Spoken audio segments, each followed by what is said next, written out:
minute. We will let you know before we.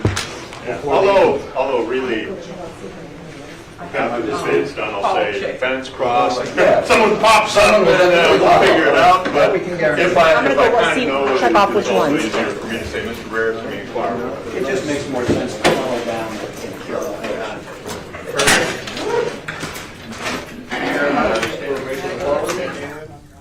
Almonds.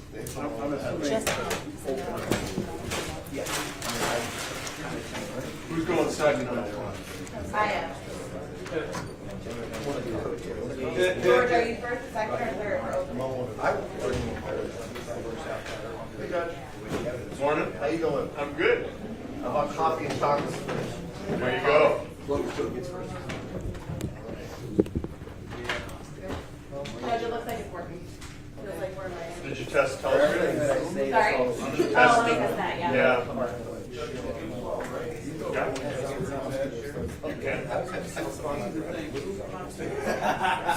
Yeah, actually, if you guys are sitting, it's one of those that are comfortable.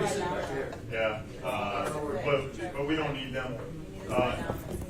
You can certainly leave the one up there and you just turn it around. With this one, it'd be good if you got rid of it because they don't have to step over it. I'll leave it there. Yeah.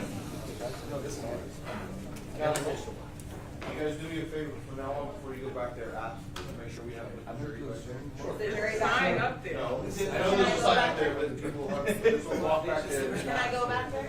They're not back Sorry. there. Once we start. I mean, if that happens, from now on, you don't ask, it's your fault. There's signs everywhere. I say, don't ask. Yeah, jury in progress.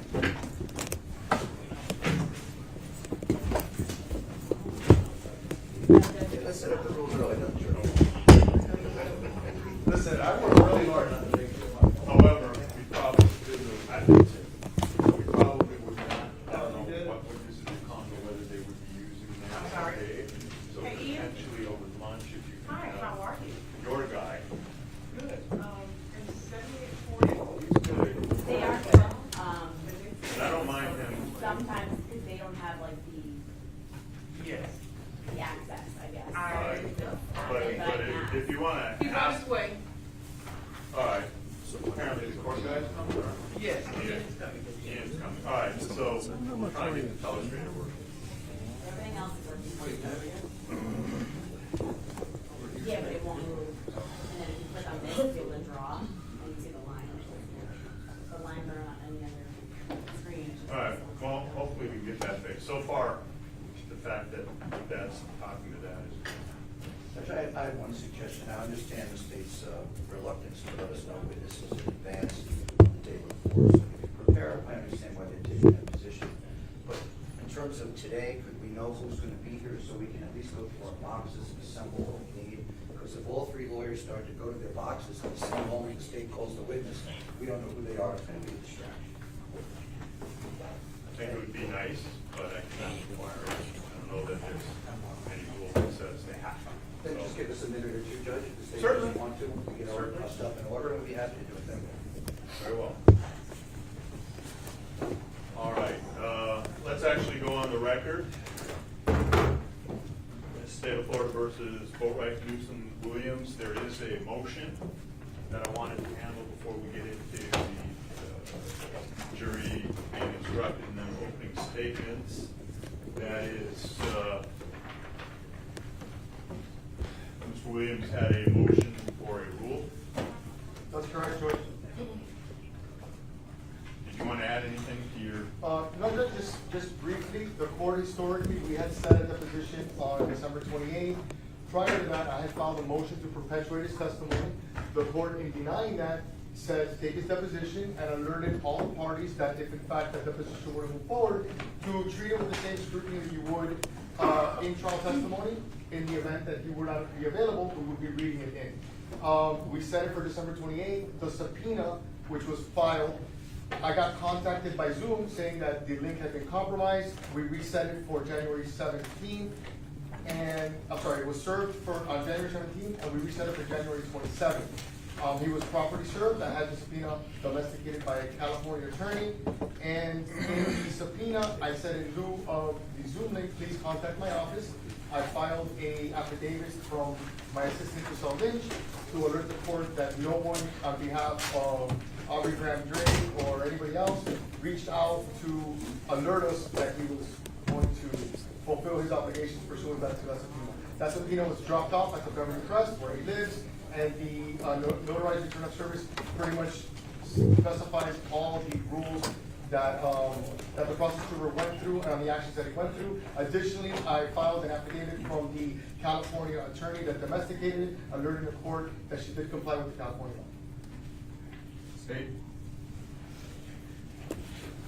Judge, I would just review my prior arguments regarding this particular witness and where we're at with it today, and object to any further, I guess, at this point. Okay, so, understanding that the relevancy and materiality of the witness has not yet been established, but the court said that that potentially could be established through the taking of the deposition. The objections that you have, haven't ruled on because I want to know what's there first. This is more concerning a subpoena and a potential witness's failure to comply with it. Unlike our previous motions of a similar nature, this one appears to comport to all the things. There's good attachments on there, so it does appear that there was a valid substitute service on this. So here's what I will allow.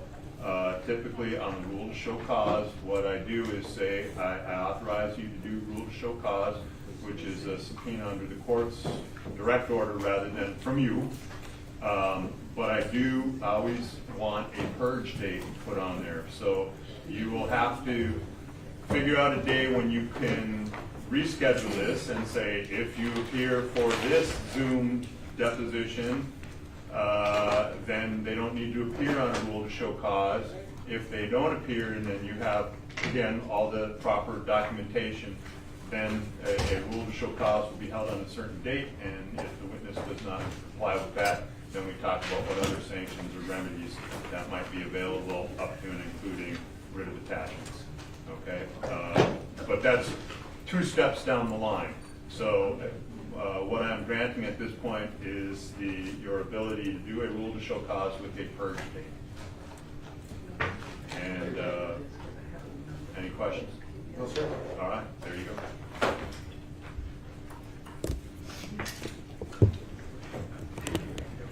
Paul, are you really trying to fix something? So they came up, they said that someone, not us, damaged this entire system. So it is not usable. No one in here. All right, I was No looking at Spear because I saw him, I didn't do it. no one in this trial. It was damaged prior to us moving in here. So we'll just have to make do with what we got. At least it's communicating. And So we're not gonna have a telescreen? we're not. Okay.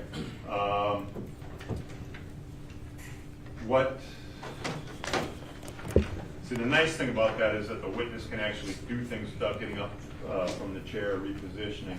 What I will suggest to the parties, and I don't know if anyone has one of these or someone can procure one, but I have often found it effective if someone has a laser pointer, so that the witness can sit back, kind of look at the screen, and instead of standing in front of it and doing that, can use the laser pointer to point here, there, and the other thing, and then not distract everybody else's view by them standing in front of it.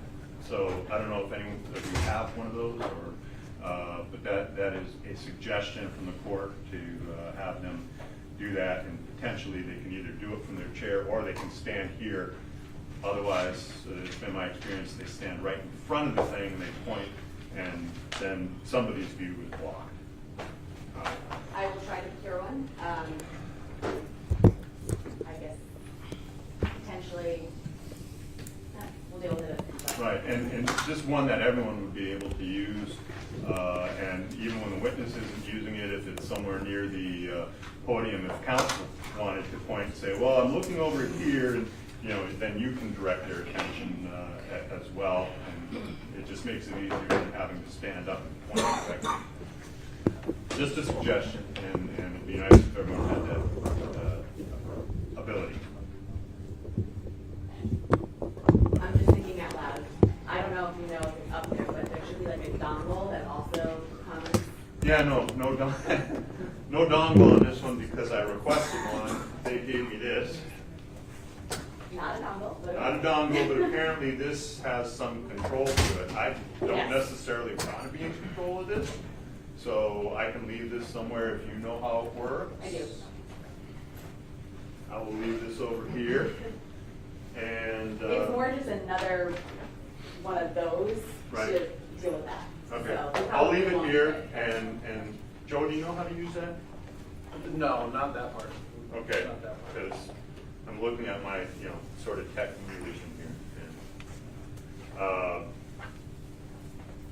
Again, I will ask that whenever anyone is using any of the technology, if one of the parties is struggling with it, I will ask whatever party knows what they're doing to assist. That's assisting the court, not necessarily assisting a party opponent. So whatever we could do to make the technology run smoother is greatly appreciated by everyone.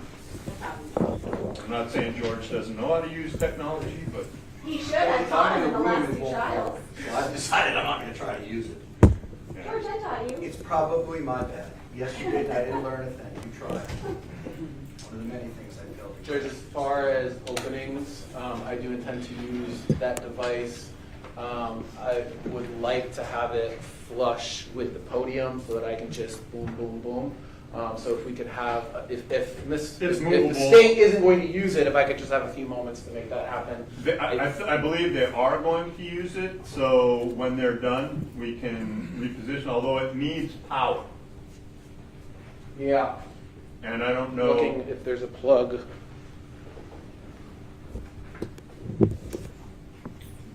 Yeah, there's a plug here. And in advance, Maybe over here. are you using outline again? No. Okay. Are you using Is evidence? there one underneath there? It's, yes, it's photographs. Okay. No, there's one. Station, I don't know. Oh, well, there's one, So, Judge, yeah, there's one here. I'd like to address what he's going to show the jury before anything's been entered Okay. into evidence. Hold on, let's just figure out the power supply first.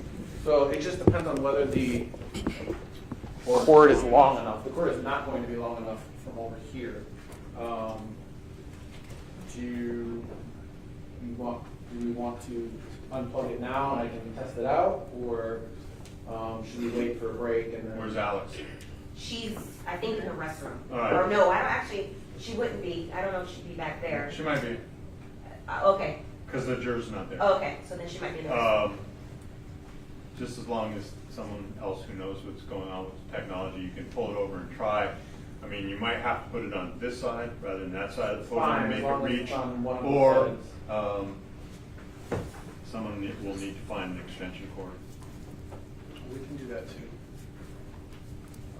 Are you talking about this? Yeah, This, I think this one's gonna be the closest. I would prefer not to have where we're plugging and unplugging in front of the jury. The judge is asking for you about, I think, something to do with. Okay. So you're using it for opening, right? No, not for opening. I don't- You're not using it for opening? No, I just wanted to have it Okay. set up. Mr. Kimmock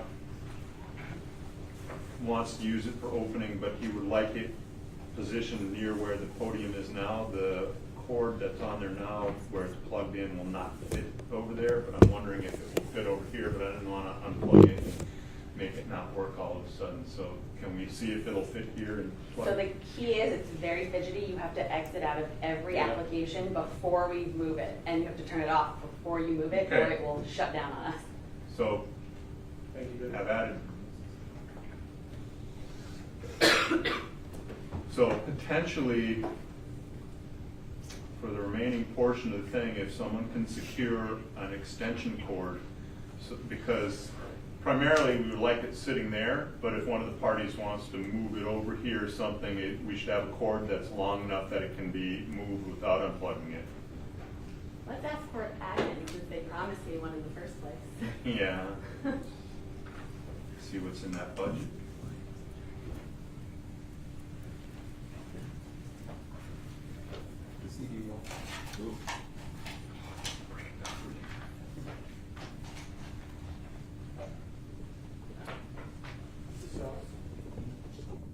Oh, that's.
Is this something you've seen before, or you're just? Don't know what he's proposing to display. There's a whole number of photographs from the investigation, as well as some bullet points of what it is that I'm going to talk about.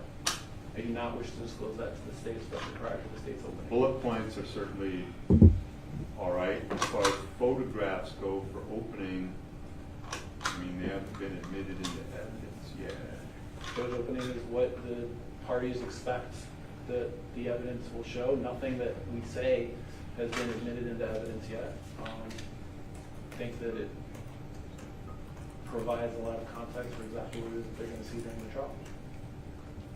I'm obviously objecting.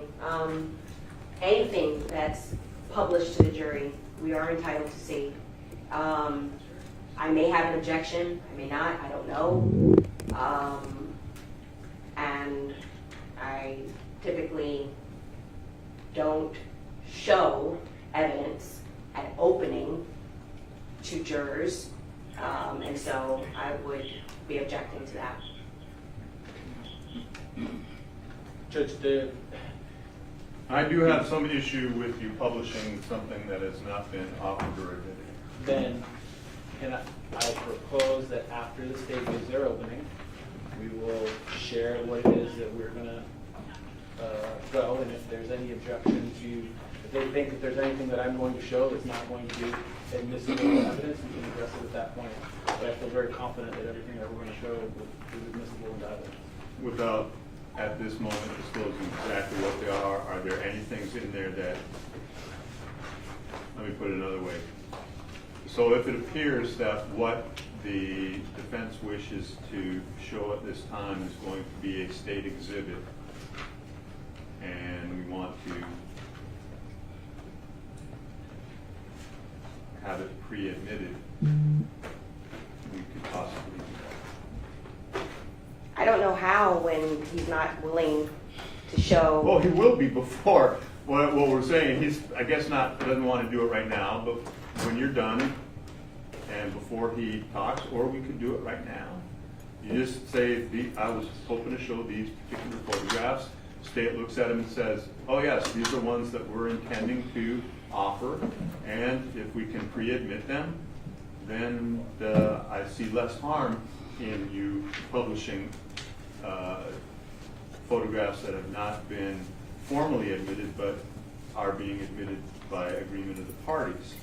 If it's a photograph of something you say, no, that's not part of my group, well, then there might be other foundational things that are going to come up. But if it's something that the state's going to introduce, It's hard for me to respond without knowing, and I don't understand the harm in doing it now as opposed to in the middle of.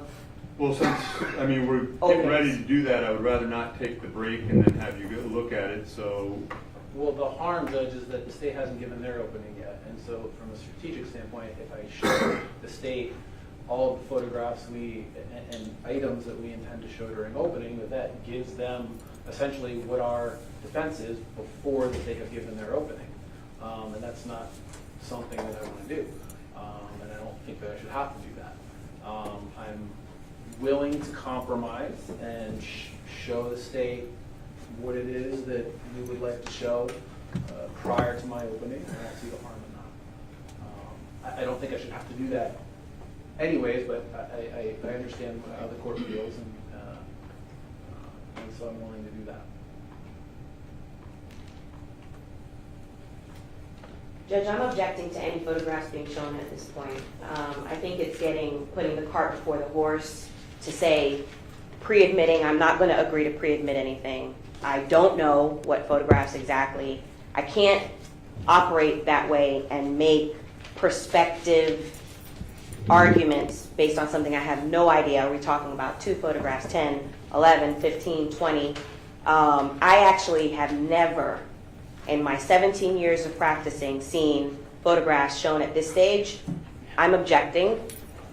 He can choose to enter photographs if he puts on a case. That's another thing. I have no idea if he's going to put on one. So I'm not agreeing to that. So I don't have the ability to pivot in 3 minutes to change my opening. So it's trial day. So if there's something that there's a concern that I'm going to all of a sudden change it, I just don't have the ability to pivot that way. So I'm okay with, because I know Mr. Kimmock has used like bullet points or something like that, so that's fine. But photographs, which could be prospective evidence, I am objecting to.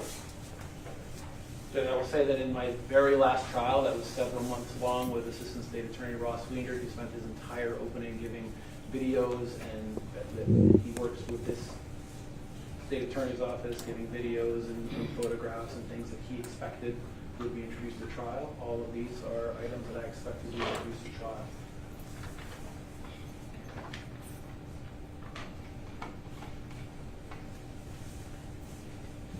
All right, well, look, at this point, I'm willing to take a look at them right now.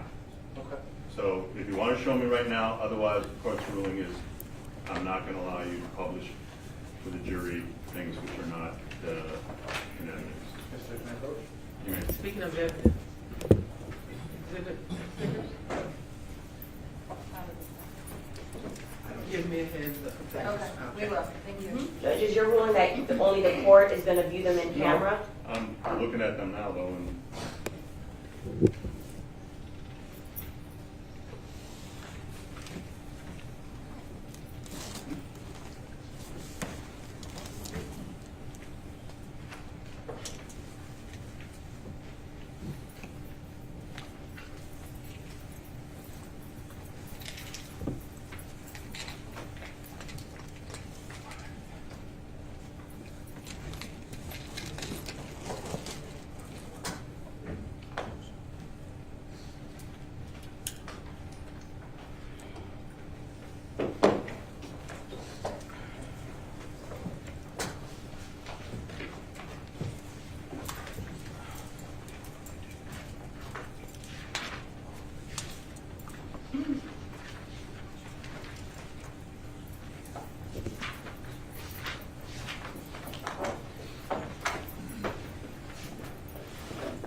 State, you're not using this, correct? I can move this back while y'all are. I'm not using it for my. Rather than moving it back, we could just maybe move it right in front of the witness stand or something if you want it out of the way so you don't trip on it. Good idea. You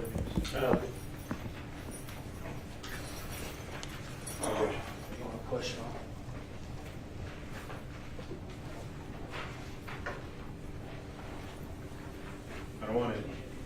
I don't want it too far in here, because if there's a sidebar, but it can be right in front of the witness stand, because there's no witnesses that are going to testify during opening. And then it can be moved afterwards. That's perfect. Wait, they're not in there. They're all in there. We need.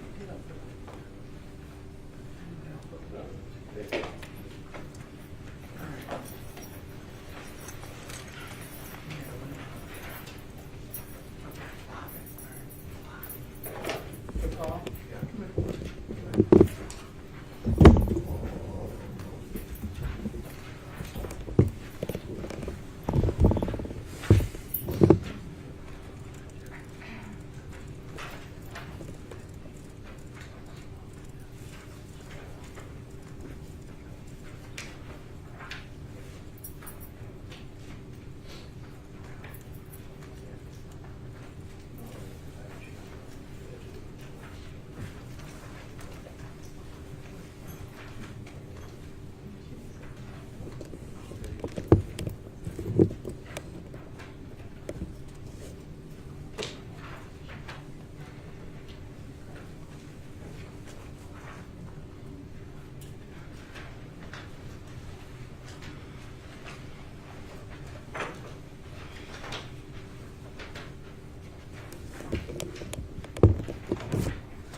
I will.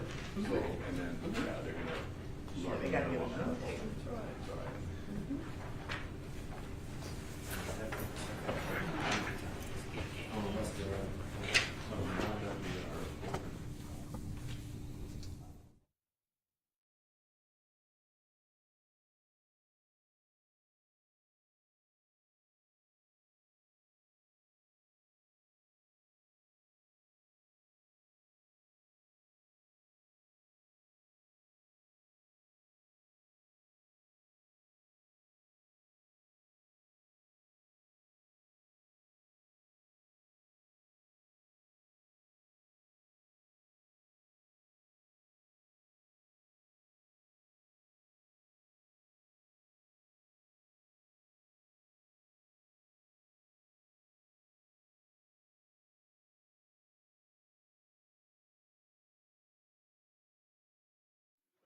Objections. I have,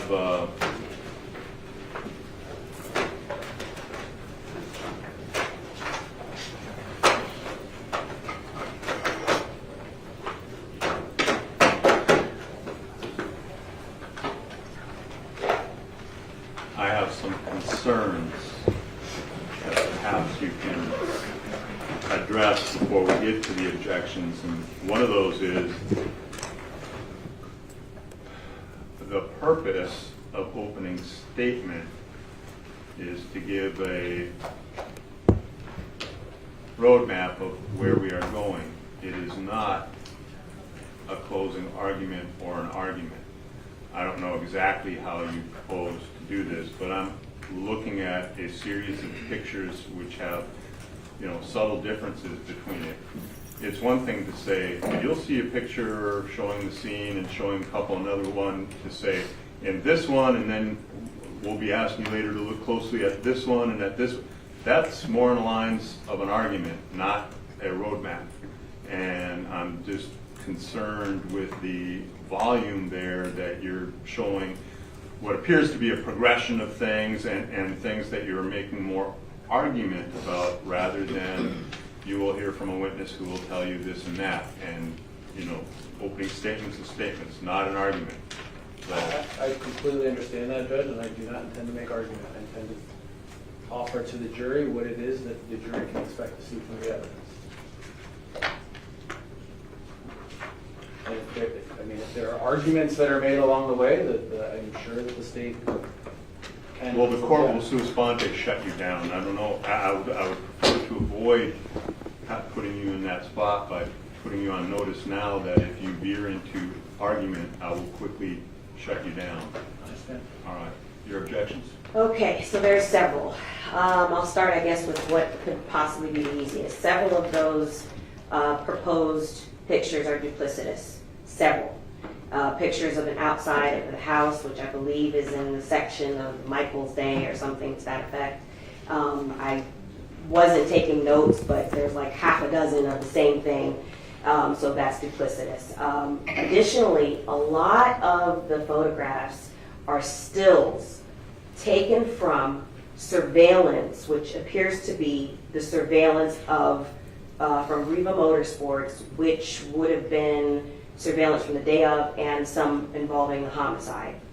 Now, the state obviously intends to, at some point, show surveillance. However, these photographs do not, I believe, have the appropriate authentication for several reasons. I don't know if the photographs have been manipulated, enlarged, if there's anything regarding the photographs that have been photoshopped or whatever. I don't know, without having an opportunity to review it against the original. And so my objection is based on that. Additionally, there are photographs taken out of sequence of how the surveillance was recorded. Lack of foundation, rule of completeness, all of these issues that I would normally raise if defense were to try to enter it into evidence, or if I were to try to enter some doctored photographs out of order, I believe objections would be made against the state for that very reason, and I'd have to explain or have some type of foundation as to the purpose of why I'm showing it. So I'm objecting to all that. At this stage, what we have is he wants to be able to, I believe, say, or if it's going to be a roadmap, I would submit to the court its argument to say, this is what you will intend to see. Before we even know what the state is going to present, potentially, and at this juncture, it's hard for me to even object in a way that's meaningful for the record purposes, because I don't even know if they're going to put on a case. I won't know that until they decide to announce that to the court and everybody.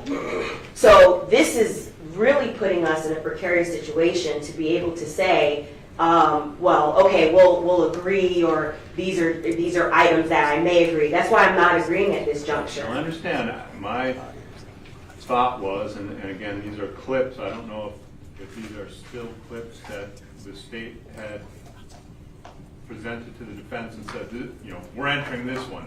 And if you looked at it and said, yeah, that's states 5 that I intend to introduce, there might be some agreement. If these are exhibits that have been created by the defense from the video, then that's a different matter as well. This is from the video that the state provided us, that the state. These are the stills that you made? Yes, these are stills that I made from the video that the state just informed the court it is going to be introducing into evidence. It has already introduced it into evidence in previous hearings. This is exactly what the jury is going to see, No. and I have an excuse me. Please Let don't him interrupt. finish. And I have an absolute right. The purpose of opening statement is to present to the jury what it is that we expect that the evidence will show. And this is what we expect the evidence will show. The state's argument is like, well, I don't know if they're going to put on a case. I don't know what I'm going to put on yet. That would inhibit us from saying anything during opening statements. This is what we expect. We think it's important. This jury is going to be here for a long time. We think it's important for the jury to see what it is that will come during this case so that we can present to the jury the way that the evidence is going to be presented over the next 2 months. And there's nothing, Mr. Boatwright has a due process right and a right to a fair trial. There is no statute or case or anything that I am aware of that prevents any party from showing photographs, videos, audio, making the opening a multimedia presentation. Rules of evidence. These are items that have not been entered into evidence. He intends to publish. I'm objecting. And at this point, I'm going to sustain that objection. Again, I said if there was something that the parties agreed, if it was their photograph that they provided to you, and that they said they had intended to introduce into evidence, I think it would be a stretch for them to object to say, well, no. But photographs that you have created from the video that they've presented would, before they would be published to the jury, would be subject to objection, authentication, and other, the entire rules of evidence, and I'm not going to let you pre-publish things that have not gone through that procedure. So that's the court's ruling. We object. And Judge, if we have 1 moment, so I can talk with the counsel.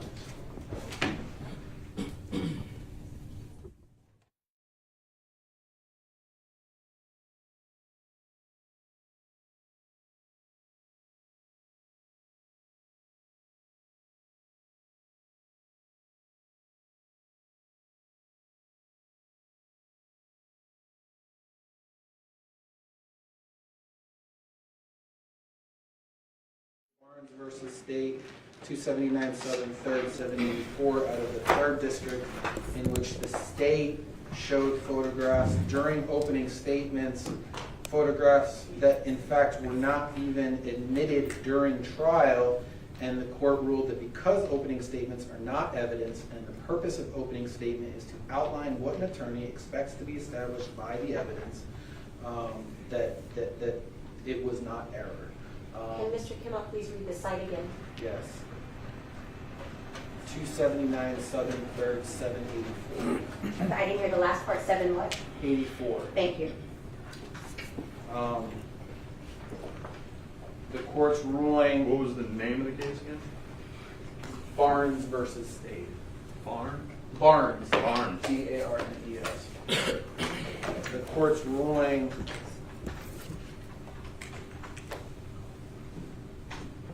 inhibits Mr. Boatwright's right to assistance of counsel, to due process, and to a fair trial.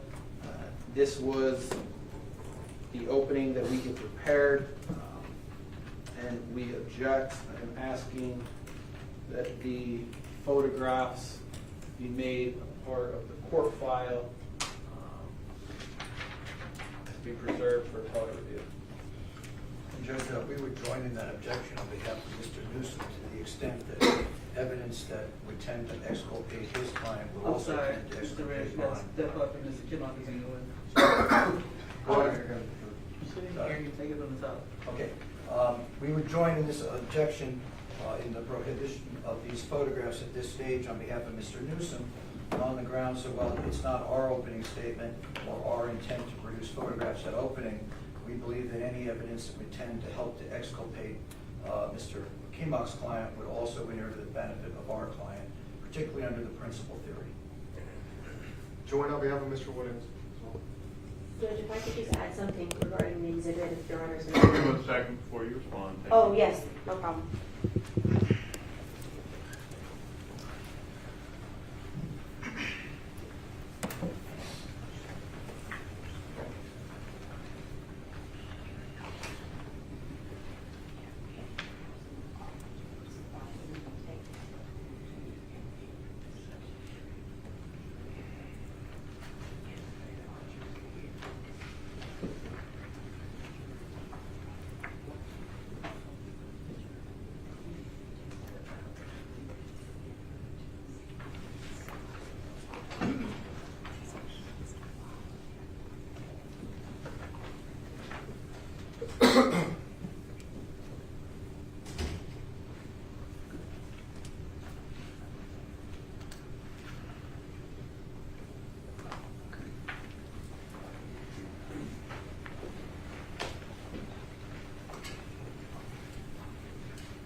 I just wanted to add also, for the record, there are several pictures, particularly it looks like from social media posts that do violate this court's prior motion and limiting orders regarding gang symbols and things like that that are being displayed by one or more of the co-defendants. So I wanted to also point that out as another reason why it's problematic with respect to the pictures that are being shown.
Has Your Honor had an opportunity to review the case that's been submitted by the defense? Okay, I can print it if you need to. Have all the modern technology. All right.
right, having had an opportunity to review the case submitted by the defense, I would note that there's a difference between a court not being reversed for allowing something in and saying that the court should have let it in.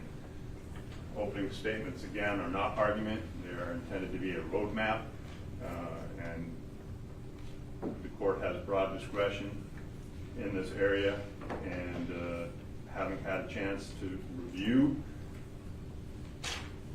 the voluminous number of photographs, which to this point have not are not coming directly from the state or party opponent, and that they're agreeing to those. They're not have not been authenticated or offered for such, and the court is ruling that I'm not going to allow you to publish those potential exhibits to the jury in opening statement. And your entire packet there, I don't know if you have more than one, but if you have a secondary, will be marked as Court Exhibit 1 for purposes of appeal. Thank you, Judge. Schedule-wise, I know that we're about to start openings, and typically after each opening, I don't know who's going to give an opening or not. Your Honor will turn to us and say, "State, call your first witness." Our first witness is expected to be in my office in about 15, 20 minutes. I doubt we'll be through all the openings in 15 minutes. I just wanted to let the court know, would it be possible after openings, depending on how long it takes, that we take a lunch break possibly? Oh, well, certainly. First of all, how long did the state anticipate their opening will last? I don't think more than 20, 25 minutes. Mr. Kimmel? It was going to be about an hour. Now it's probably 30 to 40 minutes. Who's going next? 10 minutes. 10? You're Much more verbose than, no. No, I'm good with 10. Yeah. I'm good with 10, I'm trying to. I really think so. All right, I might go 15. all right. So, all three together, we're talking about an hour and a half, give or take. Okay.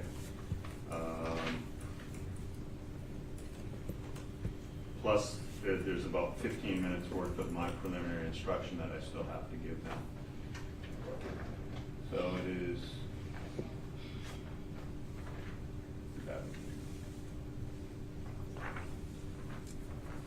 We will certainly take a break before call your first witness. Okay.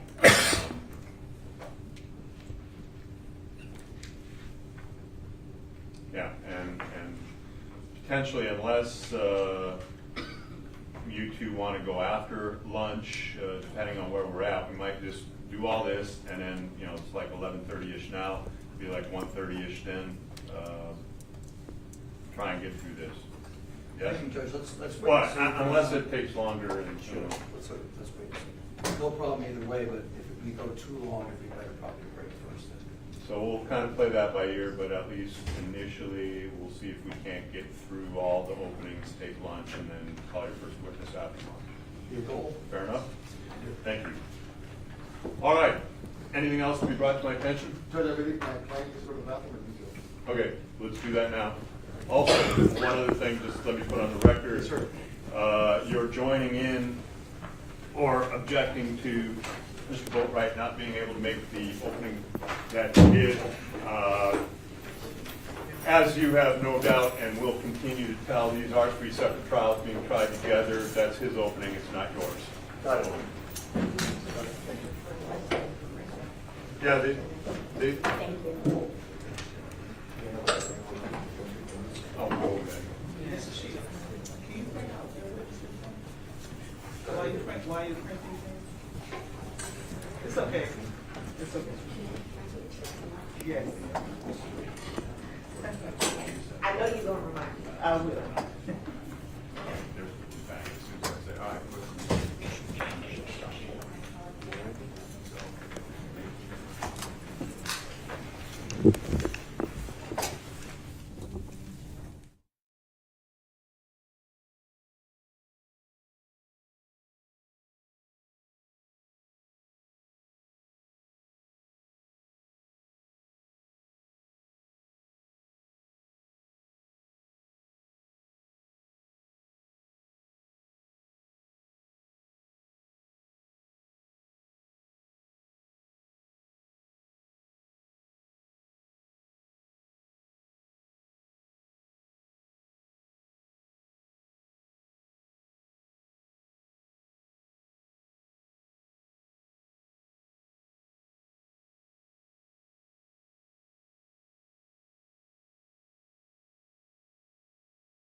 Nothing from the state. Your judge. No, Your Honor. Your judge.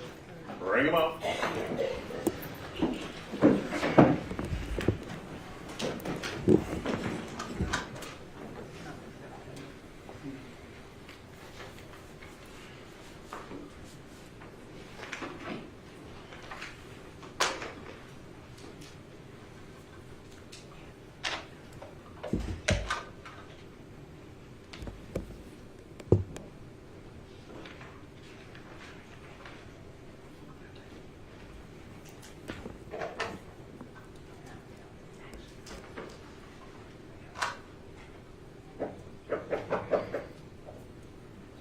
Jurors are entering.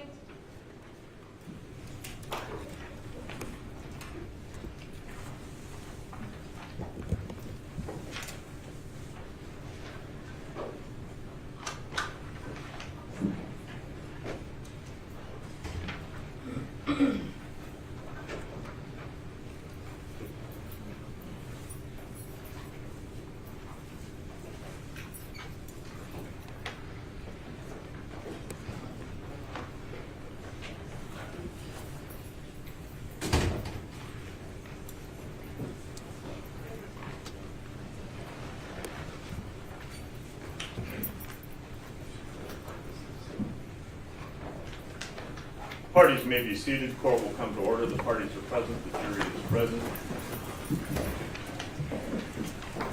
Ladies and gentlemen, good morning. Welcome back. I trust all of you were able to follow the court's admonishments. All right.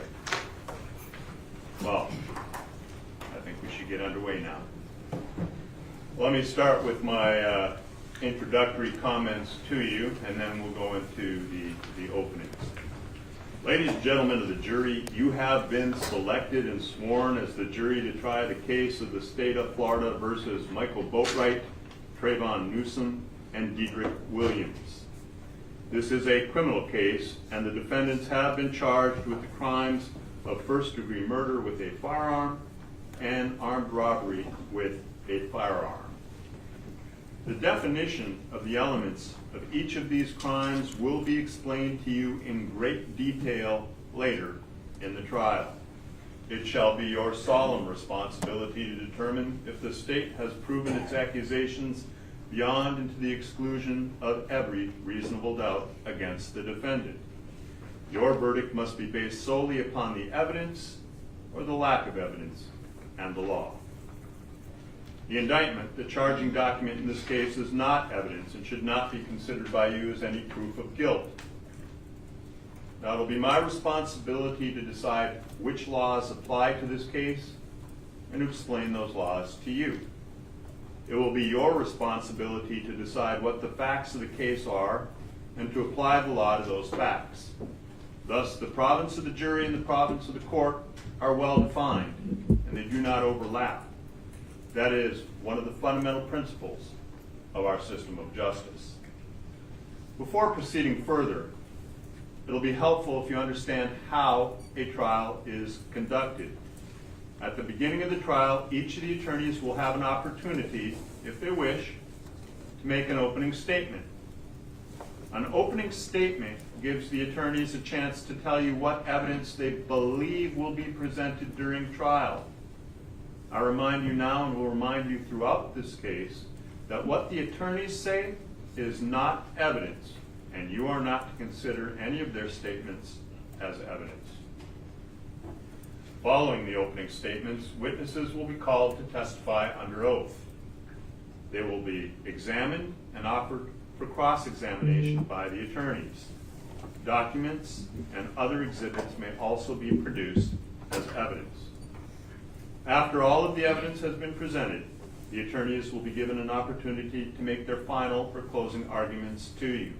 And following the arguments of the attorneys, I will give you instructions on the laws that apply to this case.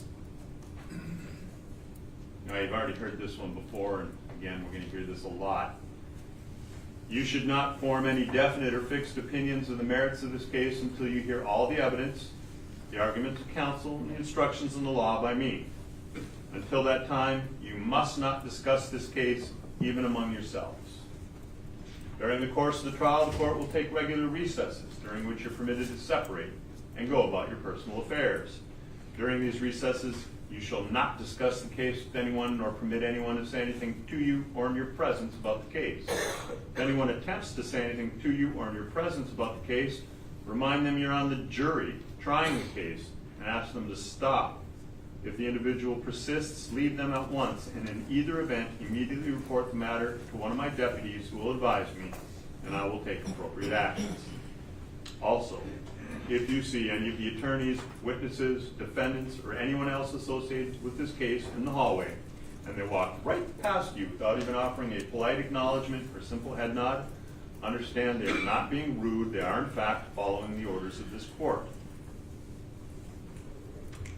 This case must be tried by you only upon the evidence presented during trial in your presence and in the presence of the defendants, the attorneys, and myself. Accordingly, you must not conduct any investigation of your own. You must not do any independent research, not about any of these defendants, not about any of these counsel, not about this particular case, or the law that might apply to such cases. Again, this includes reading newspapers, watching television, using a computer, cell phone, the internet, any electronic device, or any other means at all to get information related to this case or the people and places that are involved in this case. And this rule will continue to apply whether you're at the courthouse, at home, or anywhere else. You must not visit any of the places that are mentioned during the trial or use the internet to find maps or to see pictures of any place that's discussed during the trial. Jurors must not have discussions of any sort with friends or family members about the case or the people and places involved. So you must not let even your closest family members make comments to you or ask you questions about our trial. And in this age of electronic communication, I need to stress again that just as you must not talk about this case face-to-face with anyone, you must not talk about this case through the use of an electronic device. You must not use phones, computers, or other electronic devices to communicate about the case. Do not send or accept any messages related to this case or about your jury service. Do not discuss this case or ask for advice by any means at all, including posting information on an internet website, chat room, social media, or blog. Further, you must not speak with any of these attorneys, with any of our witnesses, or any of these defendants about any subject matter whatsoever until deliberations are complete. Any juror who violates these restrictions jeopardizes the fairness of our proceedings. A mistrial could result that would require the entire process to start over. A mistrial is a tremendous expense and inconvenience not only to the parties and to this court, but to the taxpayers of our county.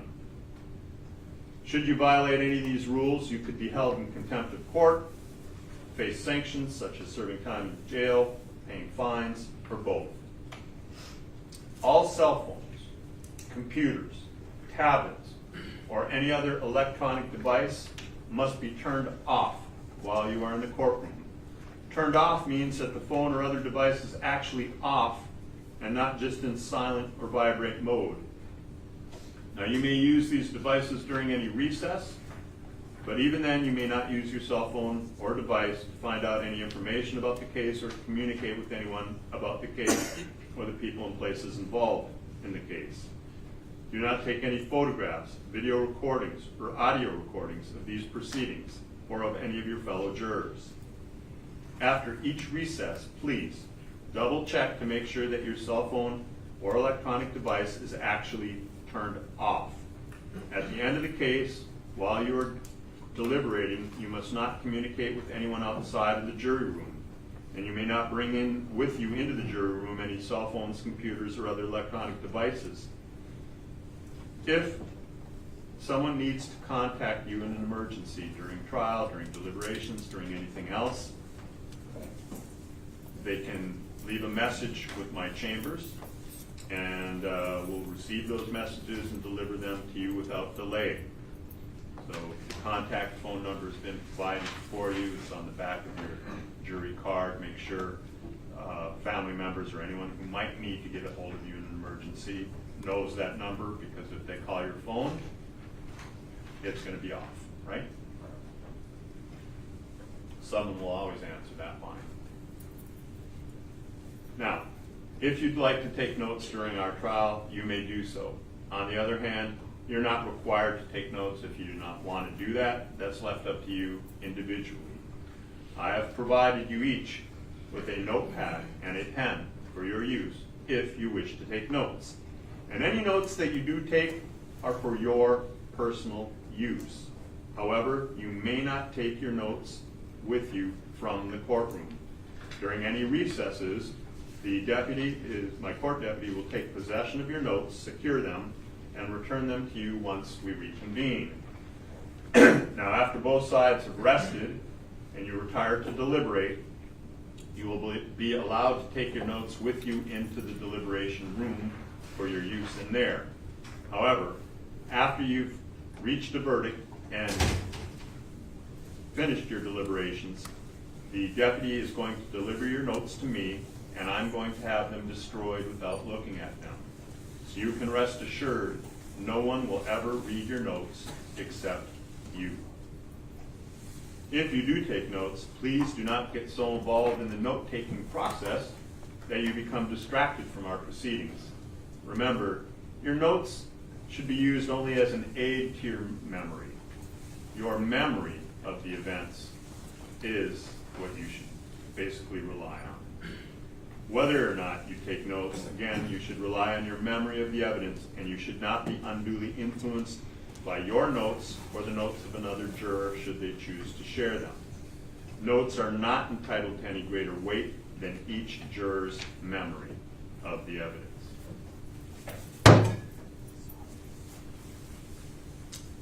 In every criminal proceeding, a defendant has the absolute right to remain silent. At no time is it the duty of a defendant to prove his or her innocence.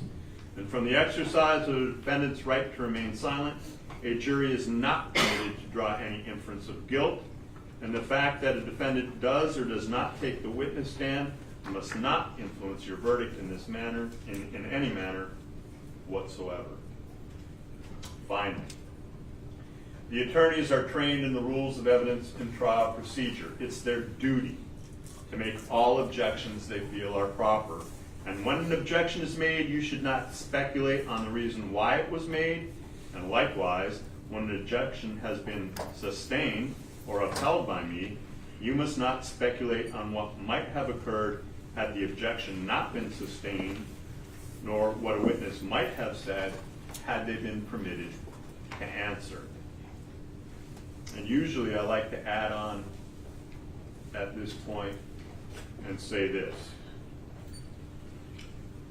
None of you are professional jurors, and most of the witnesses who come in are witnesses. They may or may not have ever testified in the case before. Unlike the attorneys, you folks and those folks are not trained in the rules of evidence.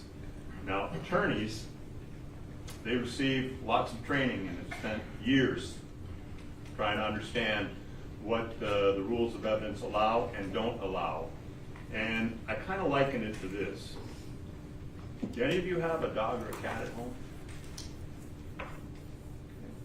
Are you familiar with, like with a dog, if there's a loud sound, their ears actually will go up, right? And I don't know if you've noticed, but cats, they have a pretty cool thing. They have like a telescoping ear, right? Sound comes over here, they actually move their ear to that side to go over by the sound. Yeah, funny but true that trial attorneys have become like dogs and cats. When they hear something objectionable, their ear becomes really big and it focuses in immediately, you know. And so when a question that they believe might be objectionable is asked, the ear gets big, it telescopes over, they pop up, say objection. And sometimes before I've even had a chance to rule, the person on the stand, not having the telescoping ear or the benefit of the years of practice that they've had, simply responds to the question that was asked of them because, you know, there was a dialogue going on. And if I should sustain that objection, but the witness inadvertently blurted out an answer, I'm going to ask that you disregard that answer. Now, it is often said that a bell cannot be unrung, and so I can't, turn the tape back and pull that sound away from you. You've heard it. But it is not impossible for people of reasonable intelligence to disregard something once they've been ordered to do so. So I want all of you to be able to assure me that if I tell you to disregard something, first of all, forget it, put it out of your mind. And secondly, if you are in deliberations and someone should bring up something that was brought out and objected to, and that objection was sustained, and I told you to disregard, it would be incumbent upon you to tell your fellow juror, wait a minute, judge told us to disregard that, can play no role in our deliberation. And other jurors say, oh, you're right, nah, forget about that. Okay, can you all do that? Yes. I'm sure you can. All right, with those ground rules, we're ready to get underway with the opening statements. Again, this is an opportunity. Judge, we have an objection. You may.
All right, ladies and gentlemen, again, in a moment, the council will give you their opening statements. Again, opening statements is an opportunity for the council to advise you what they believe will be presented, and remember, their statements are not evidence.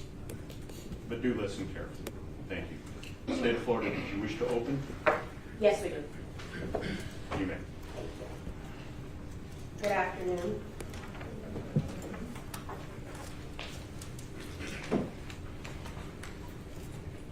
Ladies and gentlemen, you're going to hear testimony and you're going to see evidence about 5 lives. 5 lives that converged on June 18th of 2018, costing the victim in this case, Jahseh Onfroy, his life. The other 4 lives that you're going to hear about are Dedrick Williams, who's on the end over there with the bow tie. You're going to hear about Trayvon Newsome, who's in the middle in gray. And you're going to hear about Michael Boatwright, who has on a turtleneck. You'll also hear about Robert Allen, who's not seated here today, but you'll hear directly from him. He'll testify, he's in custody, and he'll tell you about his role with respect to what happened and the planning and everything that happened with this homicide. Some of the evidence that you're going to hear first starts with the day before June 18th. The day before June 18th, on June 17th, around 8 o'clock at night, you're gonna hear from Tanisha Clark. Tanisha Clark has a job, but makes side money by renting out her car through an app called Turo. You'll hear how Turo is kind of like an Airbnb, but for cars. A person can put their car on the app for rental, and someone on the other end can rent directly from the person who is renting their car through Turo. Tanisha Clark, you'll hear, doesn't know the defendants. She had no connection to this case other than her Dodge Journey. She got prepared for it to be rented for one day. And so when she rents her car, she is greeted by Tony Robinson. You'll hear how Tony Robinson was very close friends with the defendant, Dedrick Williams. She was so close to Dedrick, she actually referred to herself as his sister. They aren't related, but they refer to themselves, she refers to herself as his sister.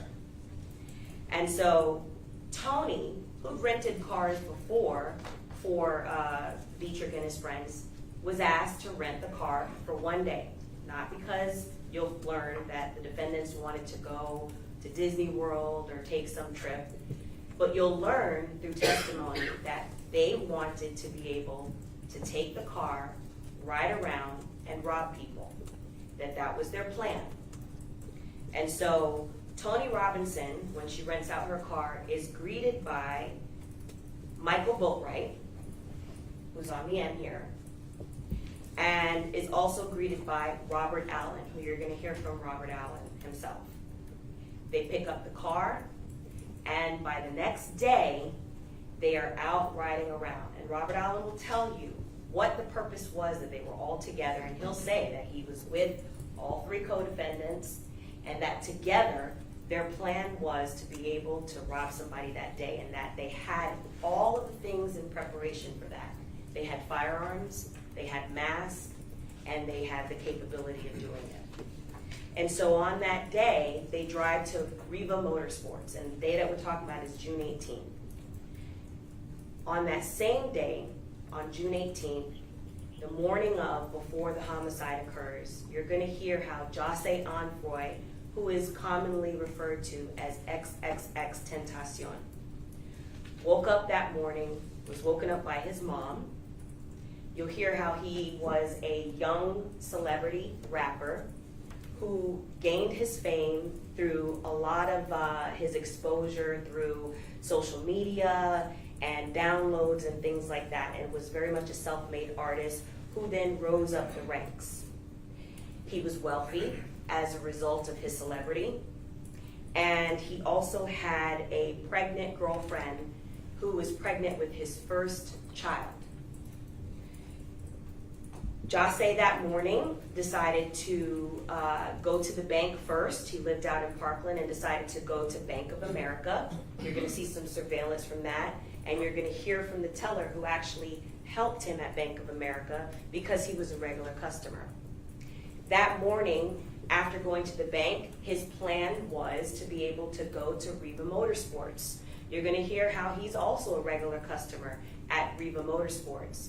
And at Riva Motorsports, he intended on purchasing motorbikes, plural, possibly one or more, and that he'd done that before, and that was something that he wanted to do for himself and his friends. On that particular day, that morning, when he went to the bank, his intention was to withdraw $250,000 in cash to be able to make the purchase later on at Riva Motorsports. The bank, you'll hear, did not have that amount on hand, and so they dispensed $50,000 to him from his account of his own money. You'll hear how later in the week, a few days later, he was slated to come back to the bank to collect the rest of the $200,000, and unfortunately, he never made it. What ends up happening after he leaves the bank, he puts the cash in what he often carried with him, which is a Louis Vuitton satchel. Also, you'll hear how his mother that day was concerned about him going to the Riva Motorsports by himself. She wanted him to be accompanied. Because she knew, she'll tell you, that she expected for him to purchase some motorbikes and needed for him to ride back with someone to ride the motorbike and someone to be able to drive his car back, because obviously he couldn't do both. So she, you'll hear, asked a gentleman by the name of Leonard Kerr, who is related, not by blood, to the victim, in that he is the uncle of Jahseh's younger brother. So Leonard Kerr accompanies Jahseh to Riva Motorsports. And Jahseh, you'll hear, is driving a very expensive car, a BMW i8, which we don't normally see on the road, so it's very easy to spot. It's a sports car that has butterfly doors and is very fast. And Jahseh himself, besides driving this very expensive sports car, is also very identifiable. Besides the fact that he's a celebrity, you'll get to see that at the time of his death, he also wore his hair in a hairstyle of blue dreadlocks. So it kind of stood out on top of everything else. And on that day, he traveled to Riva Motorsports unarmed with his, let's call him for lack of a better term, step-uncle, Leonard Kerr, to go purchase these motorbikes. And at that same time that Jahseh and Mr. Kerr are at Riva Motorsports, you'll hear how the 4 co-defendants in this case, the 3 of whom are on trial, traveled in the Dodge Journey to the same Riva Motorsports. And while 2 of the defendants, Robert Allen, who's going to testify, and Dedrick Williams, who's on the end with the bow tie, go inside the store to purchase neoprene masks, they spot Jahseh inside the store. And this is all captured on surveillance, so you'll be able to see this for yourself in addition to hearing testimony about it. And so when they spot Jahseh, who has the blue hair and he has a very expensive gold necklace on and his Louis Vuitton satchel, they immediately, Robert Allen and Dedrick Williams, start communicating to the 2 co-defendants, Trayvon Newsome and Michael Boatwright, who are still in the Dodge Journey waiting for them to come back to the car. And it's the communication, I'm not giving you exact words, but something to the effect of that they spot the victim who's inside Riva Motorsports. And they are automatically spotting the fact that he's a celebrity. And so when Dedrick Williams and Robert Allen go back to the vehicle, now all 4 co-defendants are in the vehicle and the actions are set in motion. You'll hear about the layout of the parking lot of Riva Motorsports. There's only 2 entrances and 1 exit. One of the 2 entrances is one way, and so you can't exit. And the second entrance is an exit and an entrance. And the entire Riva Motorsports has surveillance inside and out. And the parking lot is encased by a fence.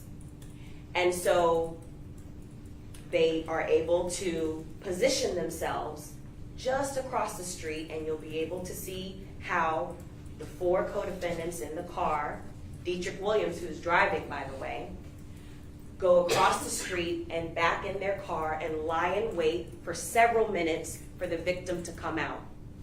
They're able to easily spot his car because there's no other car like it in the parking lot. And you'll hear how they lie in wait for the victim to come out to exit the only exit of that parking lot. And you'll hear also, more importantly, what the conversation is in the car as they get ready to rob the victim. Michael Boatwright puts on his mask. Trayvon Newsome also puts on a mask. They have hoodies. They arm themselves with firearms. Michael Boatwright gets a firearm. You'll hear how also Trayvon Newsome gets a firearm. Amongst the 4 of them, they decide who's going to jump out.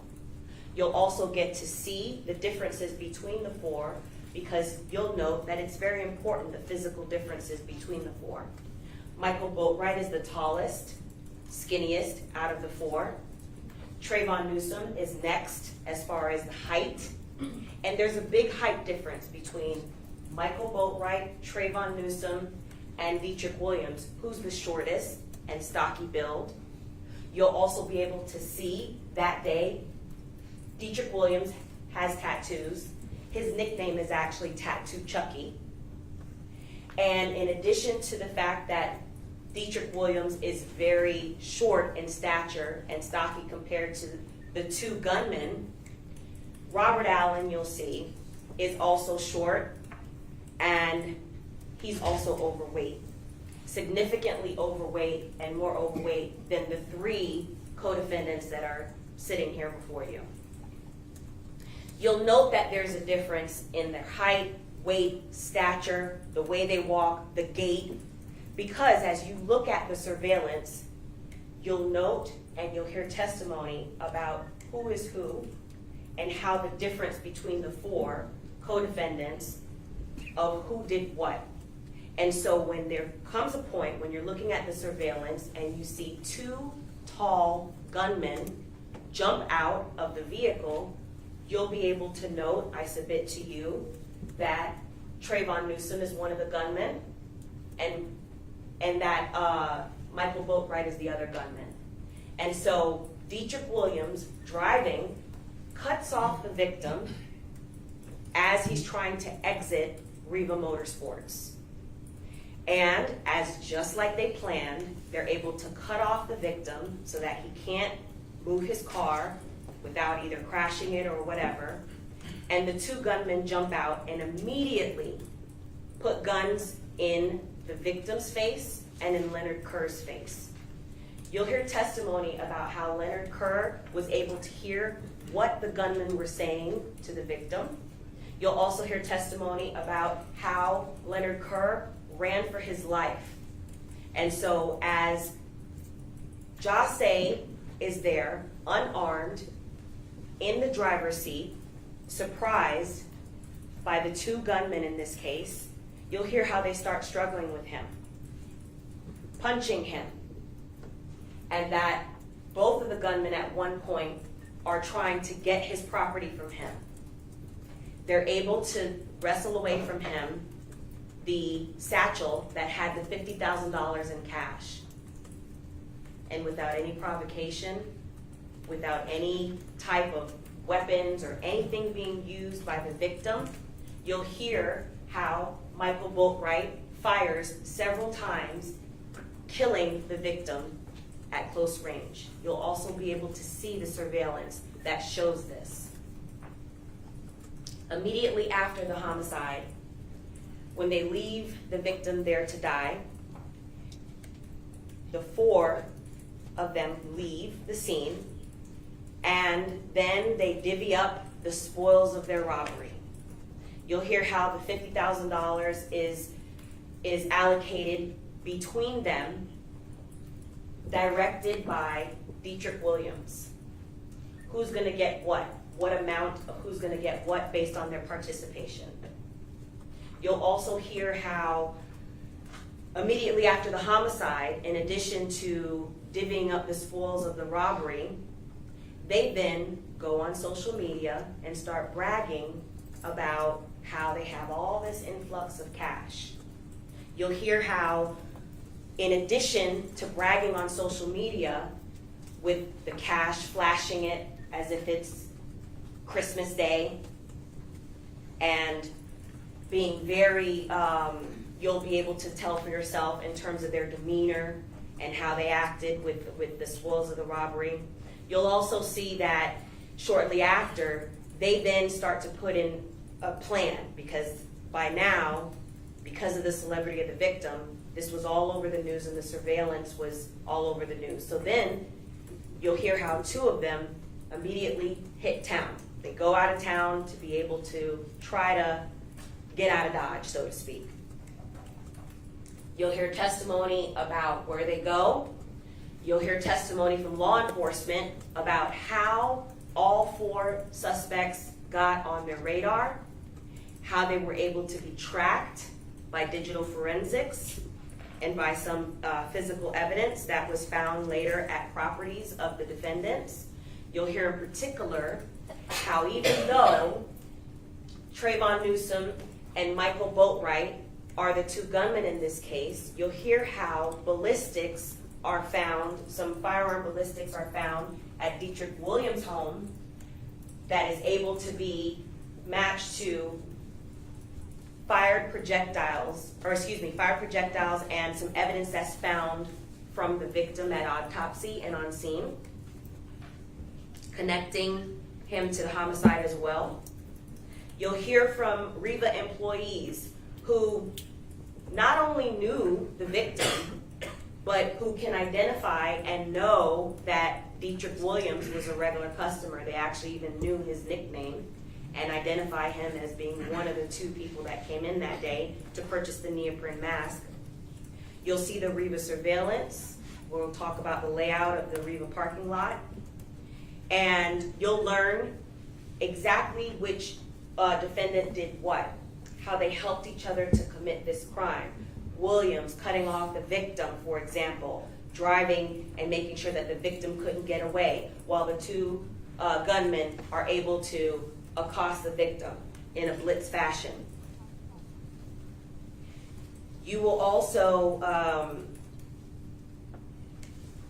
see how the defendants shoot an unarmed victim several times as he's in his car. You'll also hear about within hours of the homicide how the Dodge Journey is still found in the possession of two of the defendants, and they end up crashing it and abandoning the car in Lauderhill. You'll hear how the detectives are able to track the defendants and track the car down, ultimately tracking it back to, you'll recall, Tanisha Clark, who rented it to the victims, or excuse me, the defendants in this case. You'll hear from witnesses that the defendants spoke to before, during, and after the homicide. You will also hear from law enforcement officers, several detectives and crime scene that investigated this case. You'll get to see the evidence that was collected. You'll hear from the associate medical examiner who performed the autopsy in this case and will give you the determination that the victim died by way of homicide and the cause of death. You'll get to see autopsy photos, and as difficult as it is, and you'll understand what exactly the cause of death was and where, how the injuries led to the victim's death. You'll see crime scene photographs, you'll see video, you'll see surveillance, not only from REVA, but also when the defendants are going around and spending money, for example, at Champs or Just for Feet immediately after the homicide with the spoils of the robbery. You'll see that as well.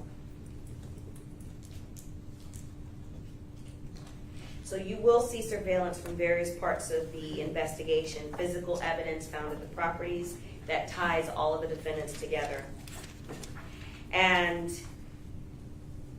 I note that at the end of the conclusion of all the evidence that you will hear about and see, you're going to realize that this is a tapestry that you will see woven together, puts the victim squarely in the middle of the defendant's plans and actions on June 18th, 2018, which cost the victim his life.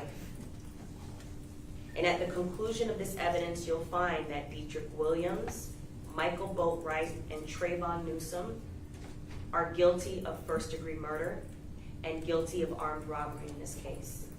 Thank you, ladies and gentlemen. Thank you. Counsel, Mr. Boatwright, you wish to open? Thank you, Judge.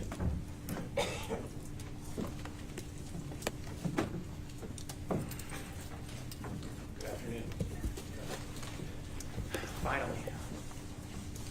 For over 4.5 years, Michael has been accused of a terrible murder that he did not commit. For 4.5 years, he has had this accusation branded about across our community and across the world.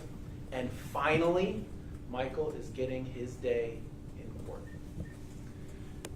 Michael Boatwright is not guilty. The police in 2018 arrested the wrong man. On behalf of Michael, on behalf of his family, on behalf of the entire team, we thank you for being jurors in this case and for your attention. I want to start by talking about the things that I think we agree on, the things that we know about this murder. June 18th, 2018, Jahseh Onfroy decided he was going to go to a place called Riva Motorsports to buy a bike. We know of only 2 people he told of his intentions. His mother, Cleopatra Bernard, and his girlfriend, Genesis Sanchez. His mother asks a man named Leonard Kerr to go with him. And you will hear that she had never done this before, that this was a new decision that she had made. But Leonard Kerr goes along with Mr. Onfroy. You will hear that Leonard Kerr and Cleopatra Bernard, again, Mr. Onfroy's mom, go to the bank in Coconut Creek, the Bank of America, together. There they meet Mr. Onfroy. Mr. Onfroy takes out $50,000 in cash, and Mr. Kerr and Mr. Onfroy then proceed to Riva Motorsports. You will see the video of Mr. Onfroy and Mr. Kerr arriving at Riva Motorsports. You will see the BMW that Mr. Onfroy is driving pull into the parking lot.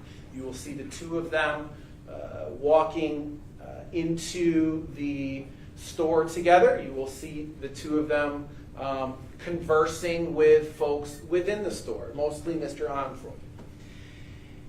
Shortly after Mr. Onfroy and Leonard Kerr arrive at Riva Motorsports, you will see a Dodge Journey also arrive at that location. It's a few minutes later. And you will see on the surveillance video 2 men get out of that Dodge Journey. One of them was Dedrick Williams. One of them was a man named Robert Allen. And you will see them on the video very clear as day. That is the 2 men who get out of the car, the Journey. You will see them walk into Riva Motorsports, and you will see the 2 of them essentially go through multiple rooms in Riva Motorsports. And you will see the 2 of them go to a cash register, kind of near the back of the store, where Dedrick engages with the clerk to buy a mask. You will see on the video, while the 2 of them are there, Dedrick sees somebody that he knows. Sees a man named Keith Grayley, a man who is tall and who is skinny. And you will see the interaction that the 2 of them have together. And it is an elongated interaction that these 2 men have together. Eventually, you will see Dedrick effectuate the purchase of the mask. And you will see the 3 of them, Dedrick Williams, Keith Grayley, and Robert Allen, leave the store together.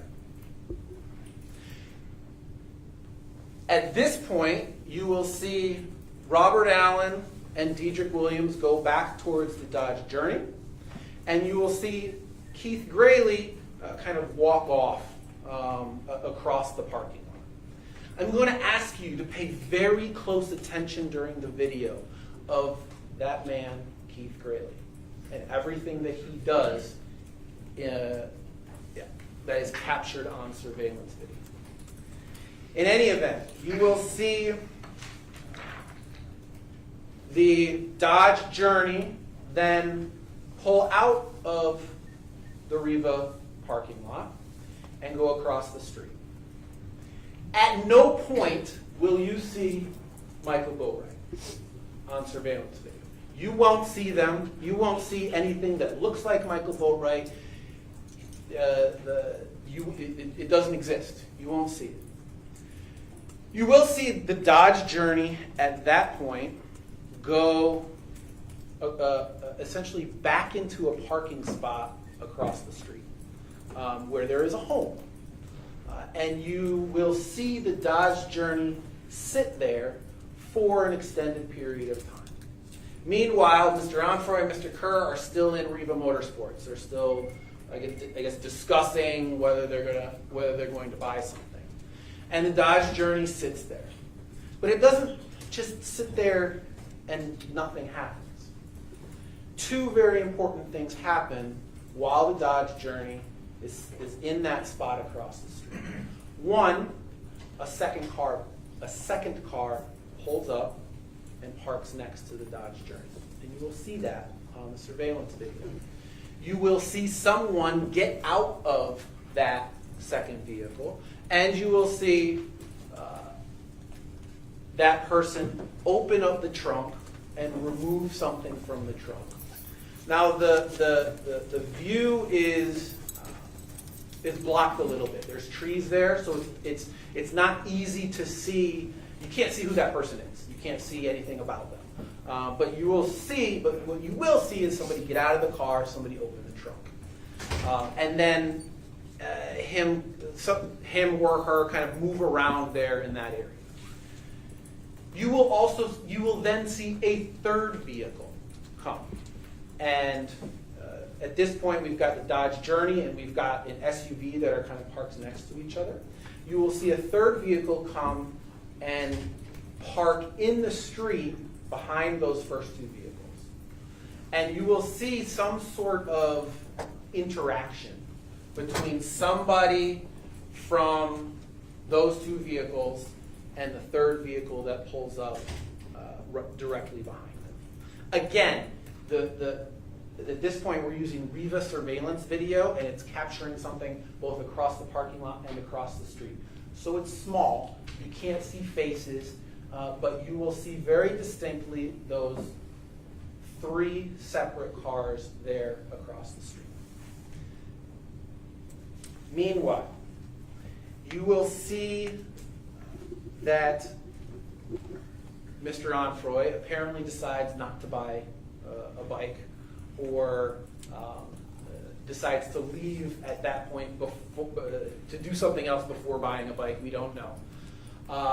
But you will see Mr. Onfroy and Mr. Kerr walk out of Riva, go towards their BMW. The Journey is still across the street. You will see the BMW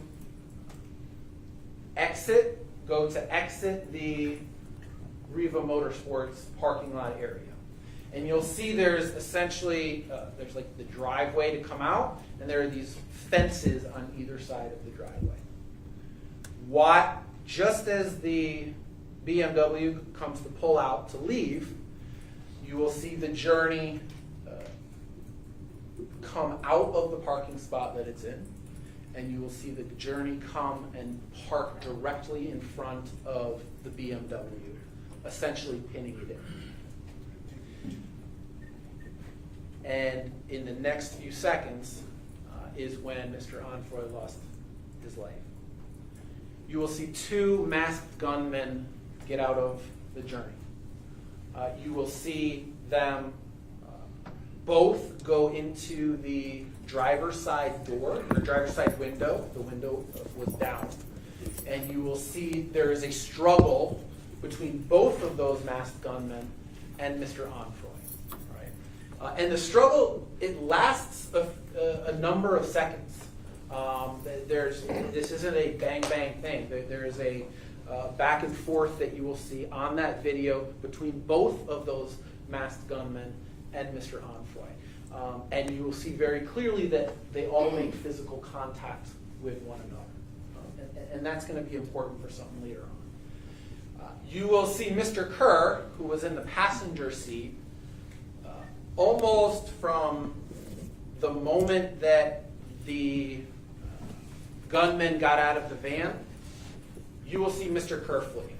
You'll see him, the door flies open, and he runs away. You'll see there's a struggle. You'll see one of the gunmen go around to the other side of the BMW. So now there's two people on essentially either side of Mr. Onfroy. And at that point, you will see a gunman take a step back and fire at Mr. Onfroy. The two gunmen then get back into the journey, and the journey leaves the area. At no time will you see Mr. Boatwright, because he wasn't there.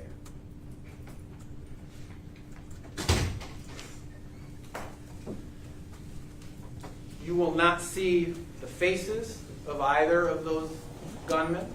You will not see any identifying characteristics of those gunmen.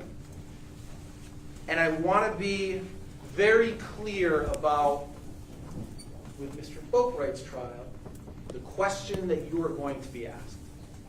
You will see two people from that journey go into the store, Dedrick Williams and Robbery. Neither of those are Michael Boatwright. The state is going to try to convince you that one of those masked men was Michael Boatwright. They won't be able to do that. Objection argumentative. The evidence will not show that because Michael wasn't there. The evidence is going to show on June 18th of 2018 at 4 o'clock, Michael was home. He was asleep in his bedroom at 1617 Northwest 15th Street in a home that he shared with his grandmother. He was not at Riva Motorsports, and he was not in that Dodge Journey. You will see... Objection, Judge. May we please go sidebar?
Council may proceed. Thank you, Judge. So, as I was saying, at 4 o'clock, June 18th, 2018 is the time of this murder. At that time, Michael was home at 1617 Northwest 15th Street in Fort Lauderdale. He was at home, at the home that he shared with his grandmother, a woman named Nadine Isaac. You will see, let's talk about the Dodge Journey and what happens with that Dodge Journey after it leaves Rita Motorsports. You will see the Dodge Journey appear on surveillance video a number of different times in different parts of the county after the murder.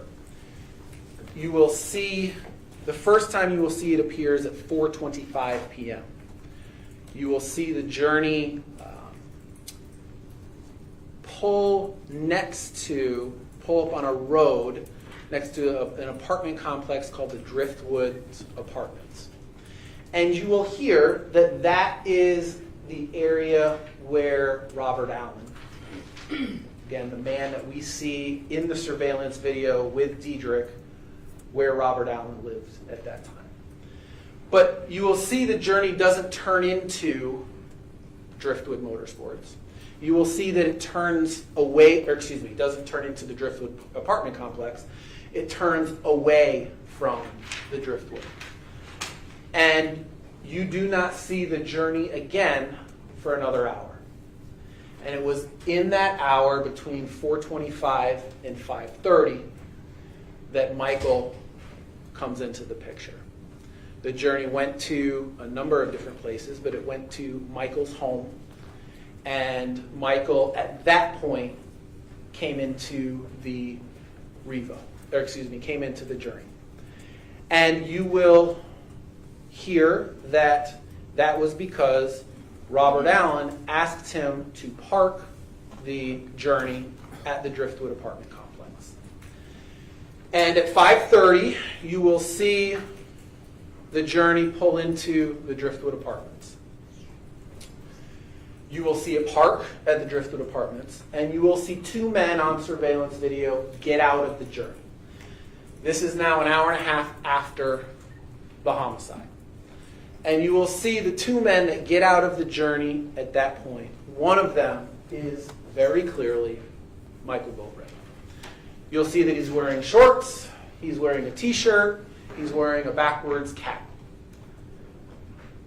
You will see him walk right in front of the surveillance video at between 5:30 and 5:31 p.m.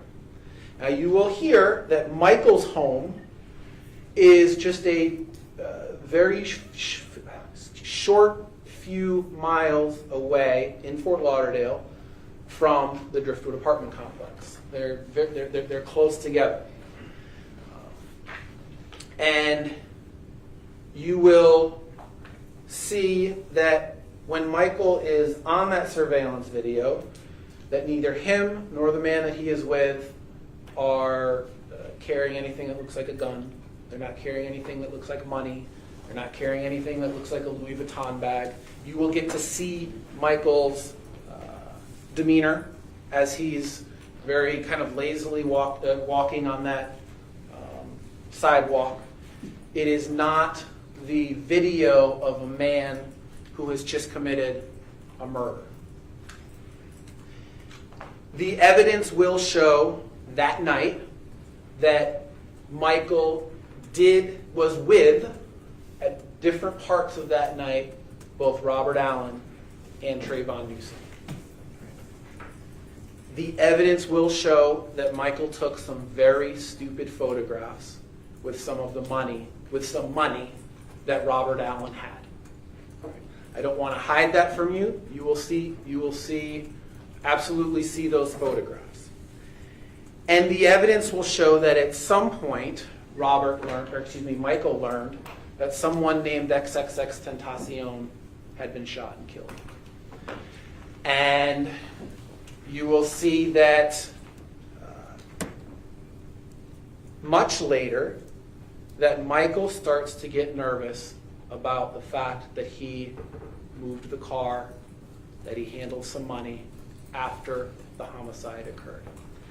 And you will see in his phone, from his phone download, that he Googled accessory to murder.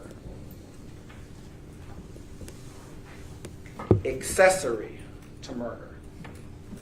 And I submit to you that those searches in the phone, are very strong evidence of Michael's innocence.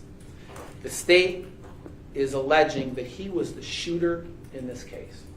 And yet the evidence will show that his phone searched the term accessory to murder. He knew he had been in the journey at both before and after the murder. And he knew that he had moved the journey after the murder. So in his mind, he starts to have questions about what accessory to murder means. 2 days later, June 20th, 2018, Dedrick Williams is arrested. And Robert Allen, who knows he's also on the surveillance video, starts wondering, could I be next? And Robert asks Michael to go to Georgia with him. And the two of them go to Georgia together. You heard in the state's opening, they said two men went to Georgia. Robert and Michael went to Georgia together.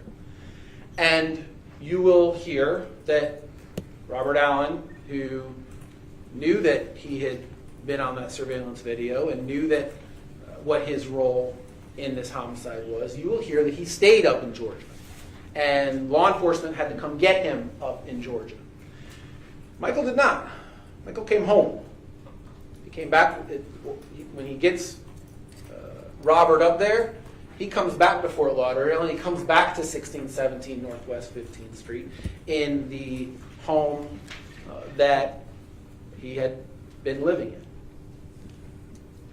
You will hear on July 5th of 2018, Michael is pulled over by police, that he is arrested, and that he is eventually charged with this murder that he did not commit.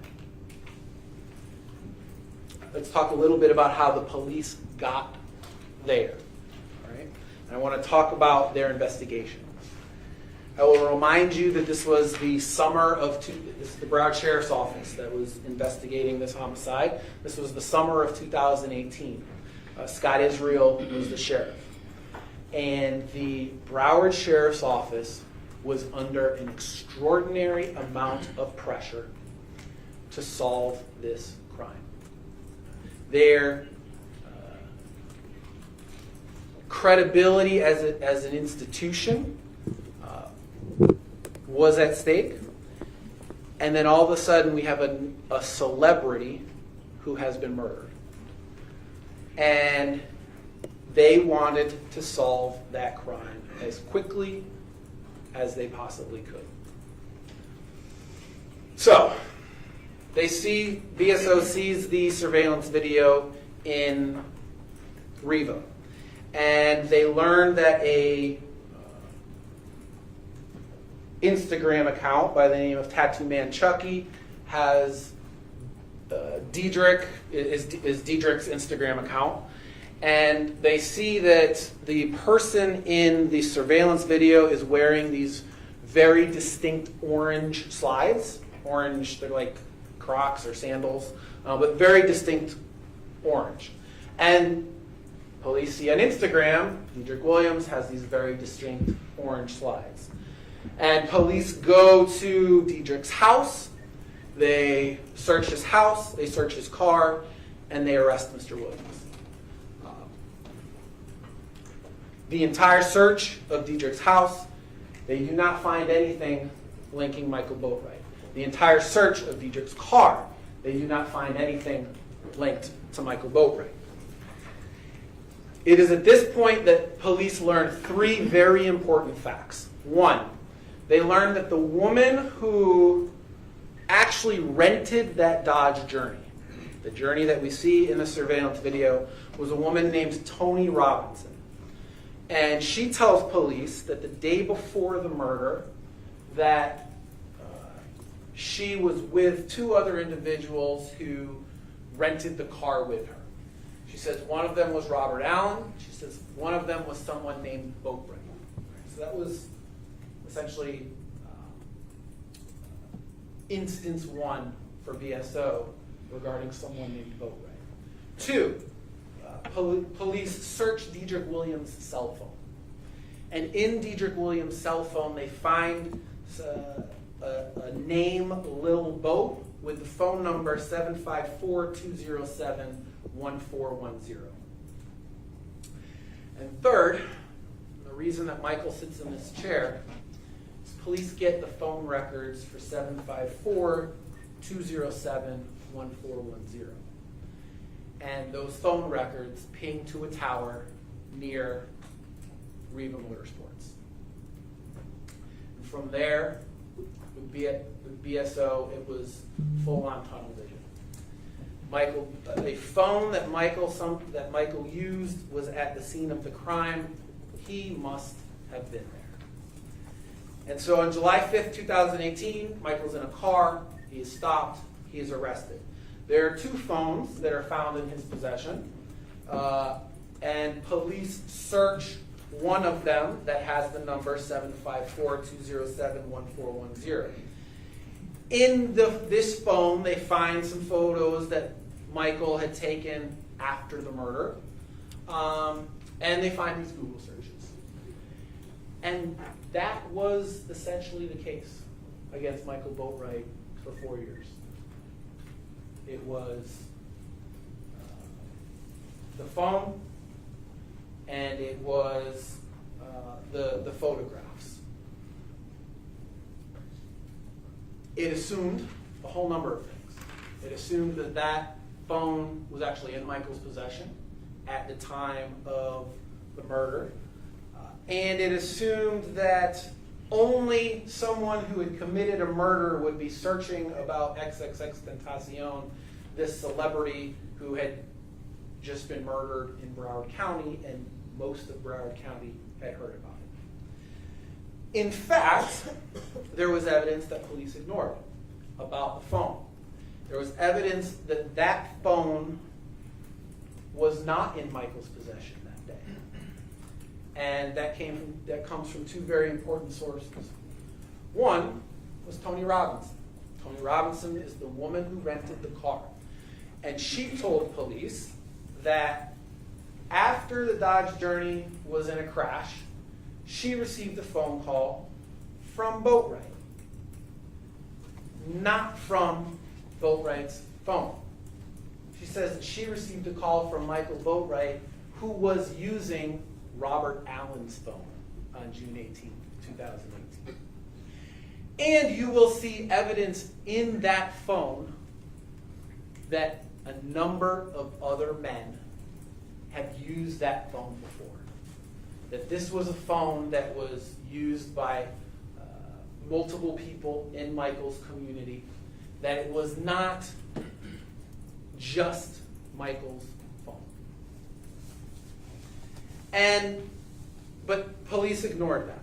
They had this location information, they had these photographs, and they had a crime that they needed to that they needed to solve in a short period of time. And Michael was arrested. And that's where the case stood for 4 years, until last year, the state made Robert Allen a deal. They said, if you plead guilty and you testify against Michael, we will change your charge from murder in the first degree to murder in the second degree. And you will be able to one day get out of prison. Robert Allen is the only person that you will hear from that puts Michael Boatwright at Riva Motorsports on June 18, 2018. And he has a whole host of reasons to lie. In law school, they teach us don't promise something, an opening statement, that you can't deliver on during the trial. let me be very clear. If Robert Allen testifies in this case, he will lie. And we will prove that he is lying.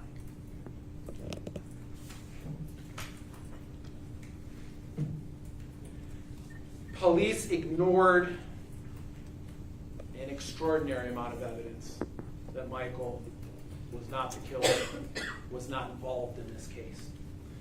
A day after his arrest, BSO searches Michael's home. They go through that home with a fine-tooth comb. They pull out a whole bunch of stuff from the home. They do not find a murder weapon. They do not find lots of money. They take a whole bunch of clothing, pants, shirts. None of that has any of Jahseh Onfroy's DNA on it. The police processed all of the BMW. So they take the BMW that Mr. Onfroy was in, they tow it back to their facility, and they process that whole thing. And you will see that Mr. Boatwright's fingerprints aren't on the outside of that BMW. They are on the inside of that BMW. Mr. Boatwright's DNA is not on the outside of that BMW, is not on the inside of that BMW. Nothing on the BMW links to Michael Boatwright. You will hear that police processed Mr. Onfroy's body, all right, his clothing. They took swabs from underneath his fingernails. They could see that he had been struggling with both of the masked men in this case. And you will hear that Michael's DNA is nowhere to be found. You will hear, again, the murder weapon in this case was never found. You will hear that no money was ever found in Michael's possession. Police, you heard during the state's opening that Leonard Kerr could hear the men who were masked making demands of Jahseh Onfroy. Could hear his voice clearly. Police never did any kind of voice lineup with Leonard Kerr to try to match it in any way to Mr. Boatwright. You will hear that right after the murder, in the moments after the murder, police received a number of leads as to who had committed this murder that were never followed up on. You will hear that police searched Mr. Onfroy's phone. The phone that had been in Mr. Onfroy's possession was taken, it was downloaded, and it was searched. And you will see that there are a number of items in that phone that should have caused red flags to any thorough investigator that police did not follow up on. You will hear that police did extensive social media research on all four of the people that were charged in this case. In particular, you will see that police looked at Dedrick Williams' Instagram account. It is a very voluminous Instagram account. And there are a number of people that Dedrick posts with in photographs. There are a number of tall, young men that Dedrick was clearly close with, that he posted with, that he posted in photographs with. None of those men are Michael Boatwright. And you will hear about a man named Sherrod Clayton. Police learned that Sherrod Clayton was babysitting Dedrick Williams' kids at the time of this murder. And you will hear the police interviewed Sherrod Clayton. You will see that Sherrod Clayton is a tall young man. And you will hear that that Sherrod Clayton told police that in the hours after the murder, Dedrick Williams came home, and that he came home with a number of other men. And when police showed Sherrod Williams a picture of Michael Boatwright and said, "Is this one of the men that was with Dedrick after the murder?" He said no. He emphatically said no. And the police ignored him.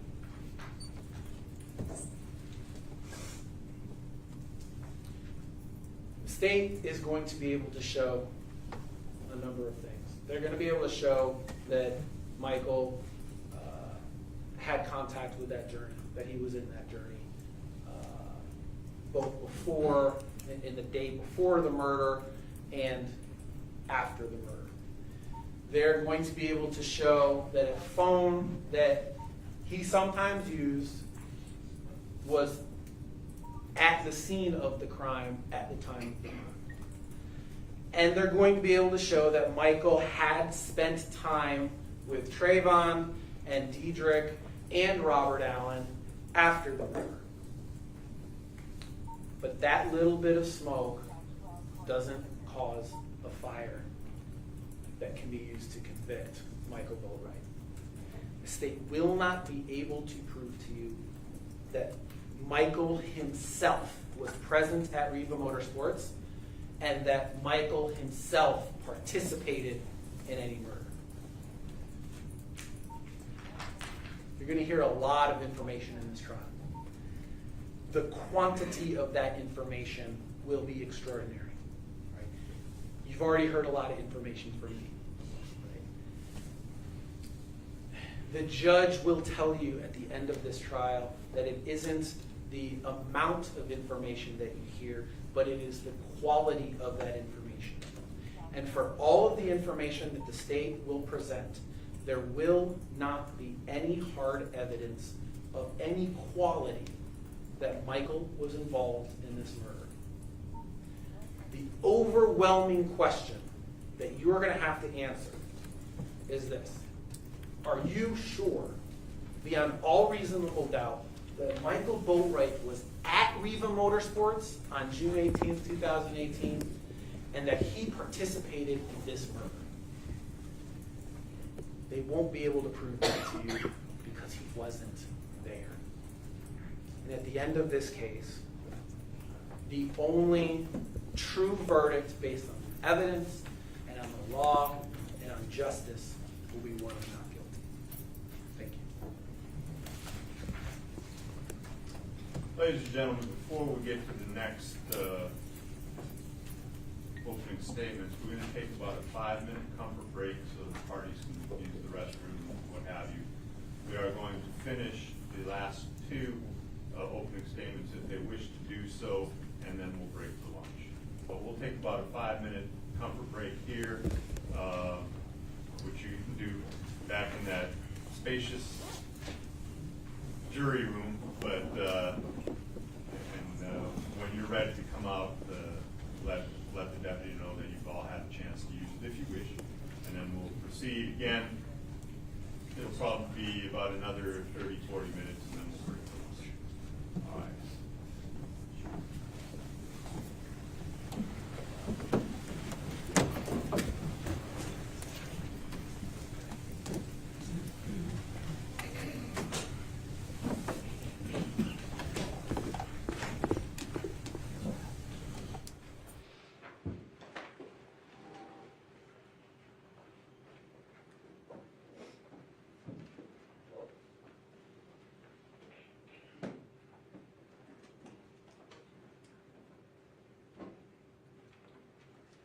Before you run out, be seated. I didn't want to put something on the record and then I'll give you guys your 5 minutes. First of all, with respect to Mr. Boatwright's motion for mistrial based on the court's instruction, I just want to put the following into the record, citing to Mosley, M-O-S-L-E-Y versus State, 402 Southern 2nd, 559 out of the 1st District. And I quote pertinent part, A trial judge has a powerful tool at his disposal to protect constitutional privilege. The jury instruction has an affirmative constitutional obligation to use that tool when the defendant seeks its employment. No judge can prevent jurors from speculating about why a defendant stands mute in the face of criminal accusation, but a judge can and must, if requested to do so, use the unique power of the jury instruction to reduce that speculation to a minimum. In this case, Mosley requested jury instruction should have been given, even though the co-defendants requested that such instruction not be given. It is not reversible error to give the instruction over a defendant's objection, but it is reversible error to refuse to give an instruction when requested to do so. As the United States Supreme Court said in Carter versus Kentucky, the significance of a cautionary instruction was forcibly acknowledged in Lakeside, where the court found no constitutional error even when a no inference instruction was given over a defendant's objection. The statutory the purpose of the instruction is to remove from the jury's deliberations any influence of unspoken adverse inferences was deemed so important there that it outweighs the defendant's own preferred tactics. This case was favorably cited in Andrews versus State, 443 Southern 2nd 78, in stating it is reversible error to refuse to give the cautionary instruction where the defense requested, but as the majority expressly recognizes, it is not reversible error to give over a defendant's objection, and it cites to Carlton versus State going back to 1933 as being fairly well settled law in the state of Florida. I would also look at Rosa versus State, 696 Southern 2nd, 1299 out of the 3rd District. Again, taking the same stand that in Lakeside versus Oregon, the United States Supreme Court ruled that a trial court may advise jurors not to draw an adverse inference from a defendant's failure to testify. The trial court may so instruct the jurors even if the defendant objects to such instruction. The Florida Supreme Court reached a similar conclusion in Andrews versus State, 443 Southern 2nd 78, and Grissom versus State, 492 Southern 2nd 1324. The court's comments brought the issue of the defendant's right not to testify and the fact that no inference is to be drawn therefrom to the attention of the jurors prior to any discussion by the parties. And finally, out of our own 4th District Court of Appeals, in Grieve, G-R-I-E-V-E versus State,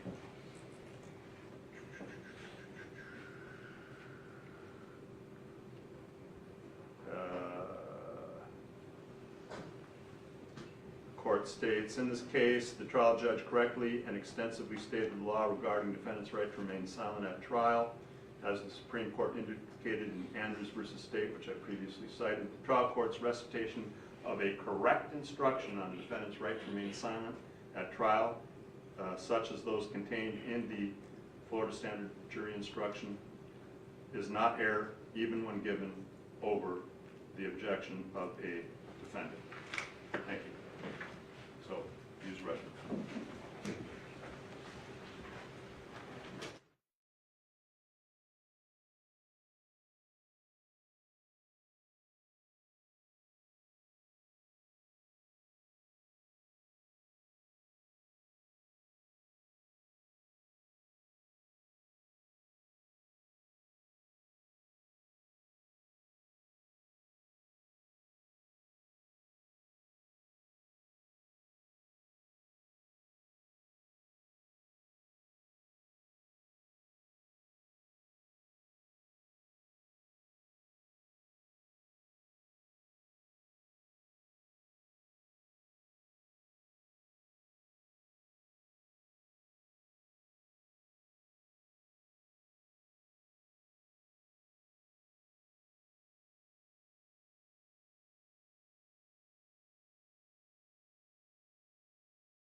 Based on co-counsel's comments during his opening, some of it could have been construed as prejudicial against my client, and I would move to sever at this time.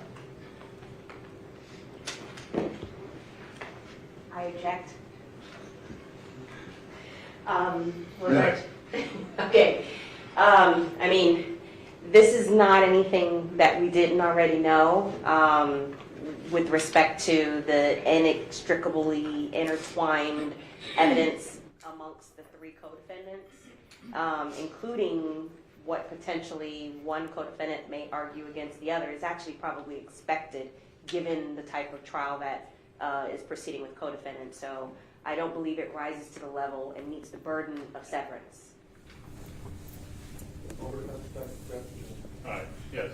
I mean, I made my ruling on that. I don't think it rises to the necessity requirement of like a Bruton issue. And thankfully, I have and I will continue to remind the jurors that what the attorneys say, it's not evidence. Got it. Okay, but it's noted. Thank you so much. Thank you. Thank you. There's still one more. Okay. Just let me know when they're ready to go and then bring them out. This is all coming off your time.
All right.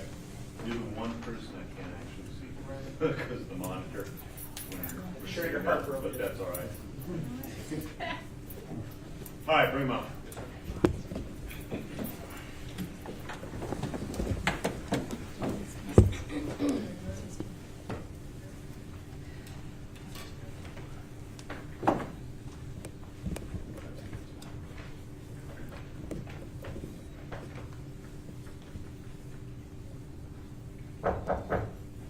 Here's the rendering.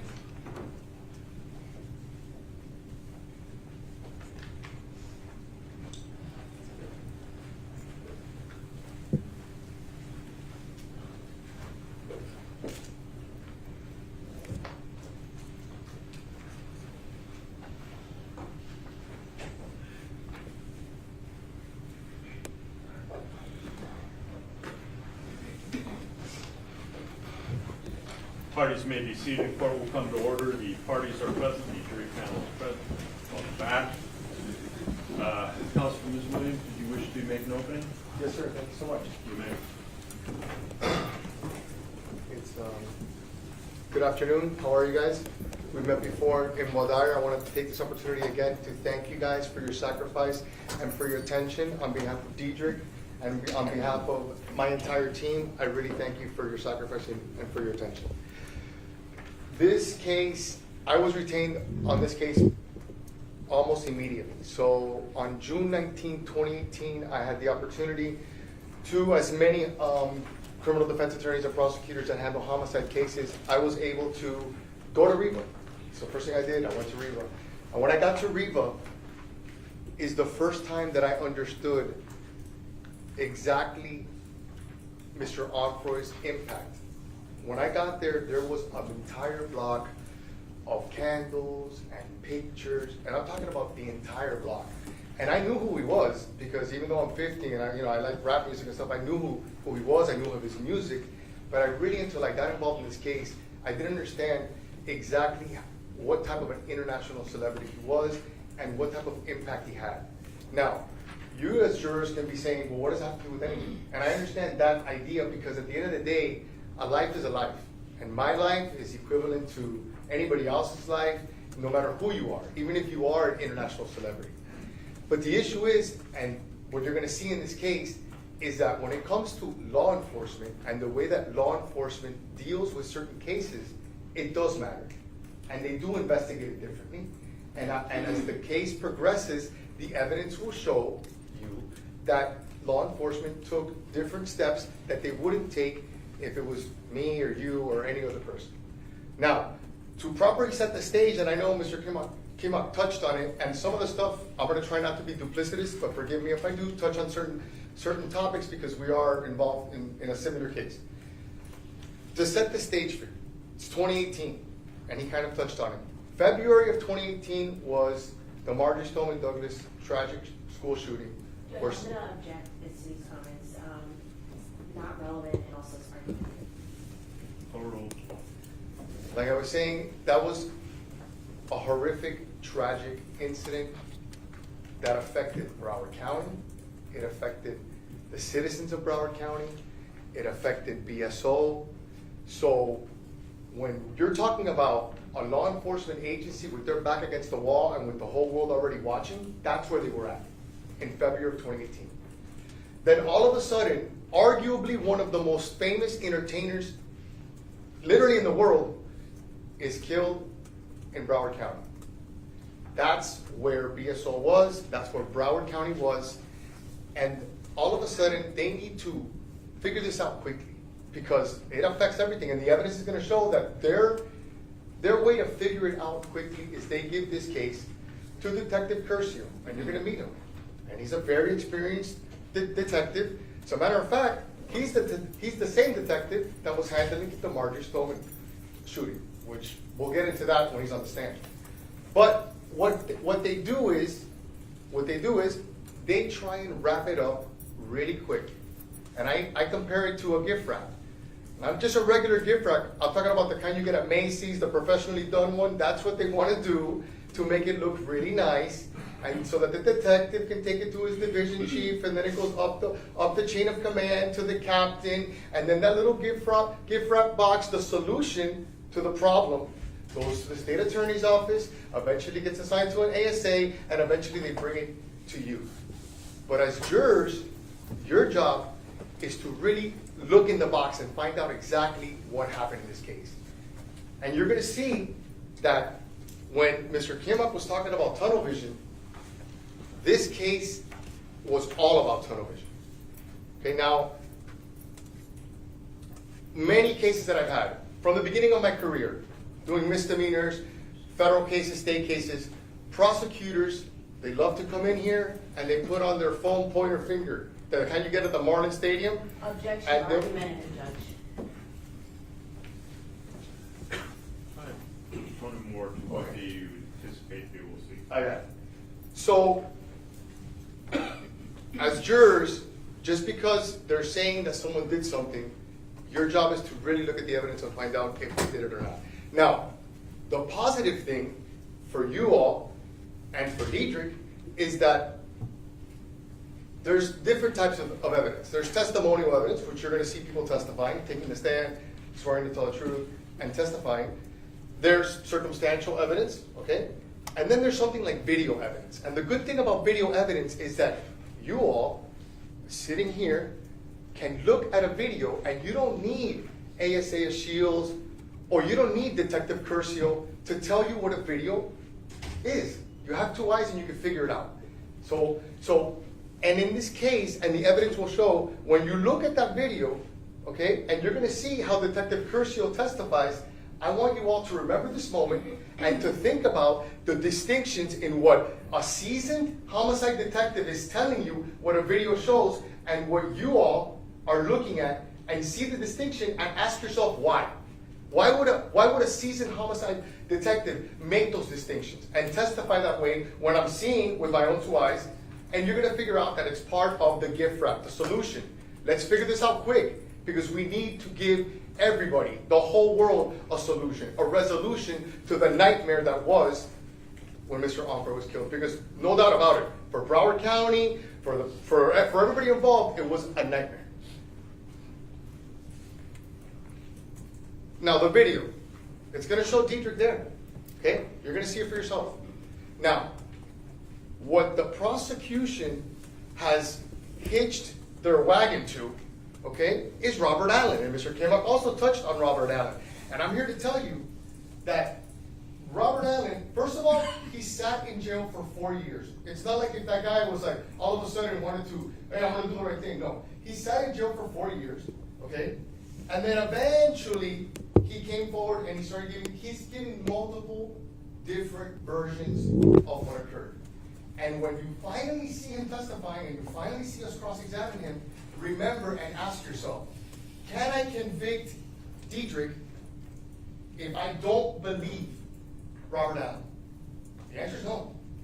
Robert Allen is the one that puts him in the car. Robert Allen puts him behind the wheel. Robert Allen satisfies a lot of what the prosecution needs. And the fact that they need that from him, judge him for yourself. Judge him for yourself, listen to him, and then you ask yourself if I can believe him and whether or not I can convict someone on his testimony.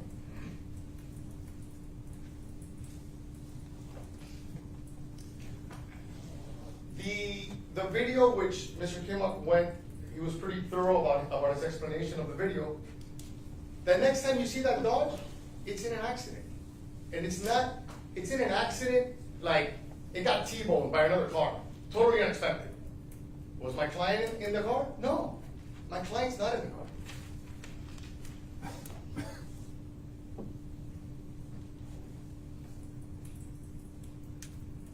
Now, tunnel vision is a very dangerous thing in prosecuting cases and in law enforcement investigation. Why? Well, I compare it to driving a motorcycle, which I never have done. My mom never let me do it, but like driving a motorcycle, I'm envisioning like a really fast one. You're trying to get from point A to point B in the fastest amount of time. So what happens? You lose everything in the peripheral, okay? And what happened in this case is that they did that. They wanted to solve the case, resolve the case, close the case so quickly that they refused to listen to any other evidence that didn't comport with what they wanted, what they believed, or what they wanted their narrative to be. Objection, this is all argumentative, closed argument. The evidence will show. Well, that's argumentative more. Got it. What the evidence will show. Got it. I got you. So listen, you're gonna hear from Detective Curcio, and I'm gonna cross-examine him, and I'm gonna get a lot of things out. But for instance, when around 2021, the evidence will show that Tanel Carter, Dedrick's ex-girlfriend, came forward and said, hey, I want to make sure that you guys know that Dedrick wasn't driving. Now, she basically was altering her statement. And you would say to yourself, wow, that's big, right? That's a big thing, because this is a very important case.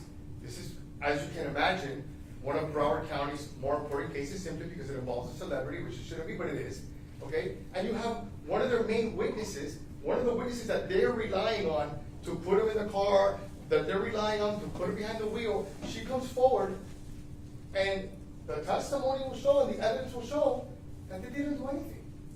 They didn't bring her in to re-interview her, to talk to her, nothing. Because it didn't comport with the narrative that they wanted to pursue, okay? In the same breath, before X died, he said, if anybody kills me, it's Drake. And do you think that for one moment, here today, days after the event, he's killed by 2 masked men, right? He came out on social media and said, guys, before he dies, if anybody kills me, it's straight. Do you think in that time span that they went and they addressed him, they talked to him? No. Do you think sitting here today, years later, any detective has ever asked, Drake or anybody like that? No. They never did that. So you ask yourself, how could that be? If any of us is involved in, God forbid, in a murder, and you say, hey, it's so-and-so, you better believe so-and-so is going to get investigated. But in this case, they didn't do it. They didn't do it because it didn't comport with their version and their narrative. And as law enforcement, I think that they have the obligation to do so. Another issue. The evidence will show that before Mr. Onfroy was killed, there was an individual by the name of Antonio King, aka 600 Breezy, that posted on YouTube saying, when I get off of probation, I'm going to object. We go sidebar.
like I was saying, this individual, Antonio King, 600 Breezy, literally came here to Florida and took videos by Mr. Onfroy's house, threatening him, okay?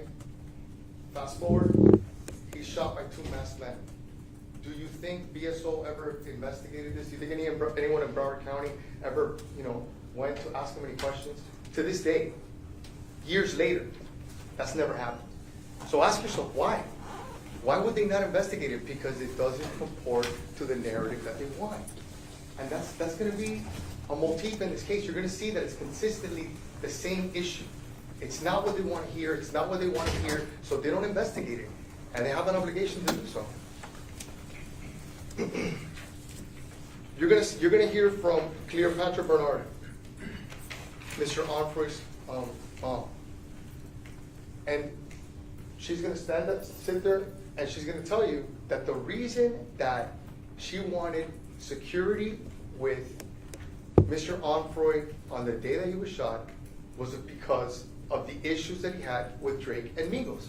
She's gonna tell you that. Okay. Now, what issues did she have? There's issues where Migos was attacked by him, but the important thing is that the mom is going to tell you that that's why I wanted that security with him. Okay? So, Do you think anybody's ever talked to them? No. And that's unacceptable. Curcio himself is going to sit there and tell you, okay, the Crime Stoppers, did any name consistently come up? He's going to tell you, yeah, Drake. He's going to tell you that. But they never investigated it. And you know what? Celebrity is not a cloak of invisibility. If you're part of a case, you're part of a case. And they should have. Now listen, I mean, look, blinders is for racehorses, okay? It's not for detectives. It's not for attorneys. And it certainly isn't for jurors. So all I'm asking you is, as a jurors, okay?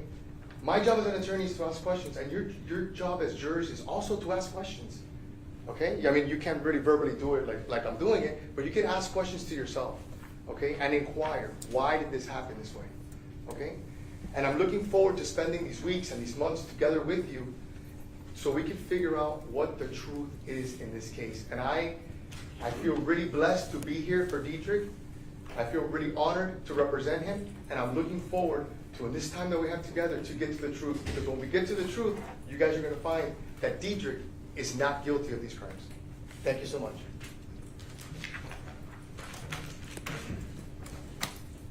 Counsel for Mr. Newsome, wish to open? I will, thank you, Judge. You may. Ladies and gentlemen of the jury, congratulations if you're happy you've been selected for this jury.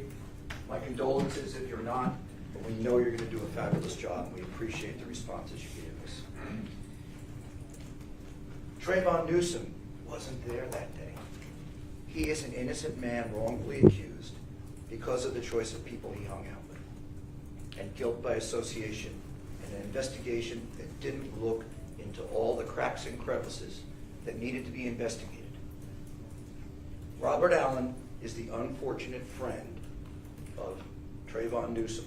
Unfortunate in the sense that when he was dead to rights, caught involved in a first-degree murder, on video, no question, it's him, it's his face, he's there, he's involved.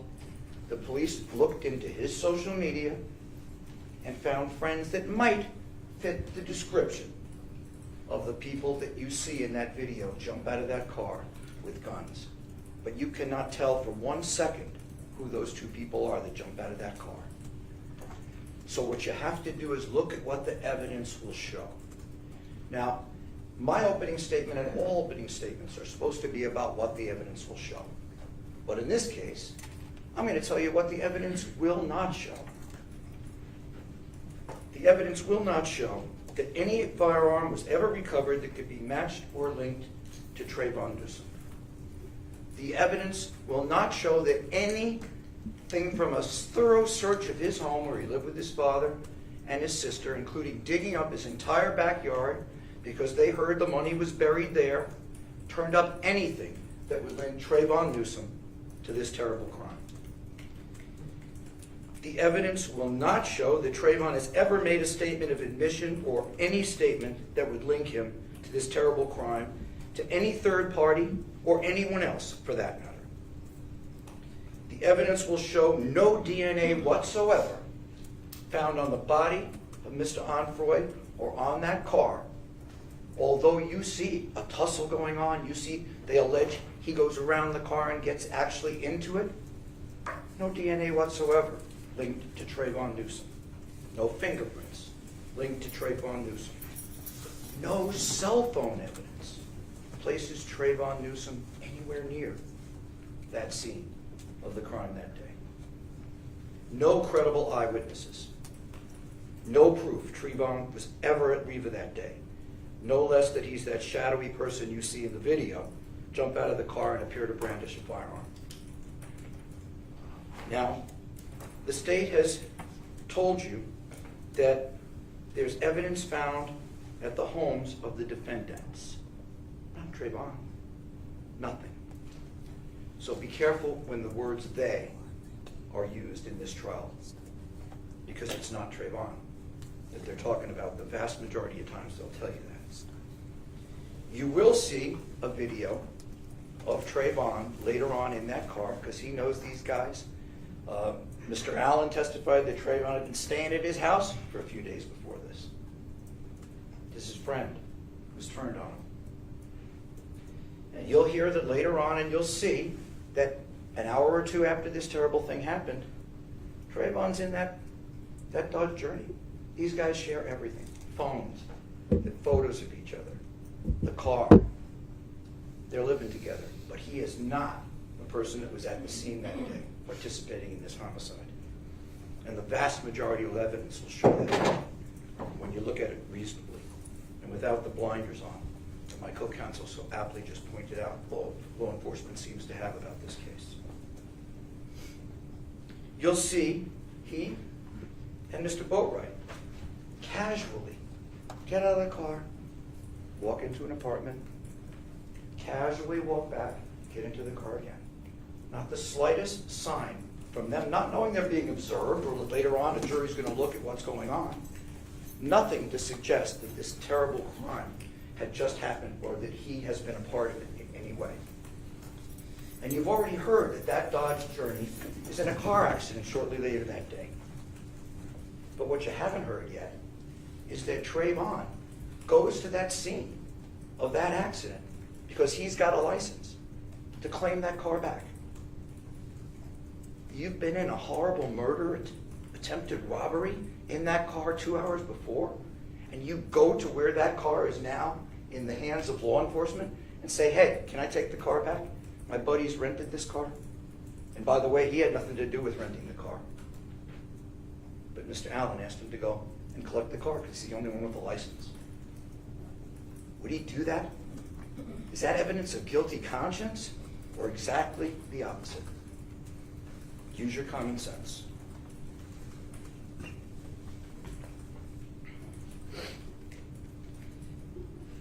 The evidence will show that the state's star witness, their cooperating witness, was there at Reba that day.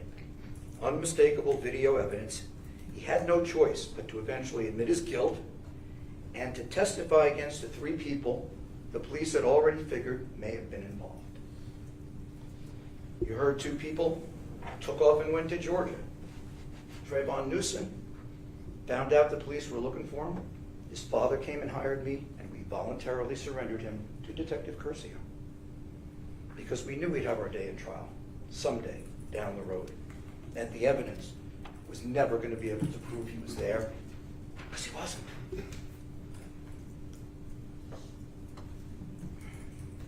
When you see Robert Allen testify, when you look at him, when you have a chance to look at his demeanor, how he handles himself, the first thing I think you're going to realize, maybe it's going to show you, is this is not a person you would ever trust in life if you ran into him on the street.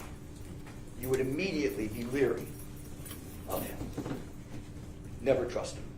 But then when you hear he's made different statements along the way, trying to get his statement consistent with the theory that the state wants to present here, you're going to know that is no one you would ever believe in any fashion, particularly not in a courtroom when he's testifying in a murder trial. You will find the sum total of Robert Allen's involvement in this. You'll come to the conclusion he's not reliable at all, not credible at all, and you'll follow the court's instructions and disregard his testimony in total. That is the only testimony in this case that you will hear that comes anywhere near making it look like Trayvon Newsome had something to do with this. Just the one witness. No physical evidence whatsoever. The other evidence, common sense will tell you goes in the other direction. He would not have done what he did. He also posed for some stupid photographs with money. And they're going to use that to try to show his guilt. But you'll see there's been many other times when these guys have posed with money. They impress girls. They impress their friends. They act like they have more than they have. Social media. You'll see that they're all involved in social media heavily. And they do and say stupid things in social media. Posing with that money, whether he knew it was taken in a robbery earlier the day or not, you won't hear any testimony. But it doesn't establish anything because he'd done it many times in the past.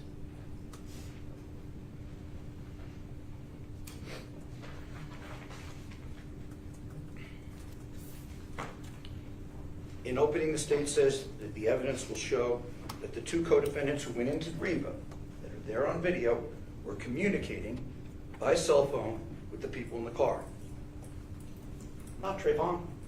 His phone doesn't have any hits on it, anywhere near Reva that day. Solid evidence that common sense will tell you he wasn't there. They bring their cell phones everywhere. Somebody has a cell phone, whether it's their own or they've loaned it out. Nothing to link to Trayvon Newsome.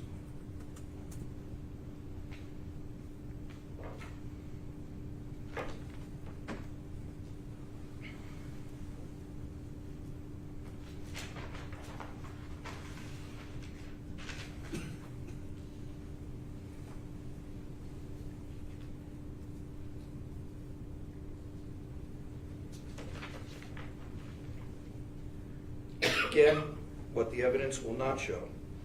No DNA, no fingerprints, no cell phone evidence, no credible eyewitnesses. Nothing that you would expect, no cell phone hits, nothing that you would expect law enforcement could find if in fact Trayvon was that person. You've heard that he's denied his involvement in this case, that he is presumed to be innocent, and the evidence that the state has will come nowhere near close to eliminating that presumption of innocence. Thank you again for your attention. I won't have a whole lot to say to you during this trial, because not a lot of this applies to Trayvon at all. Take your notes. Be careful at what applies to who. Always ask the question, if someone says they, do they really mean Trayvon? Because the vast majority of times, when they say they, there's no evidence Trayvon's even in the statement. Thank you very much. Thank you, counsel. Ladies and gentlemen, at this time we will break for lunch before I send you out.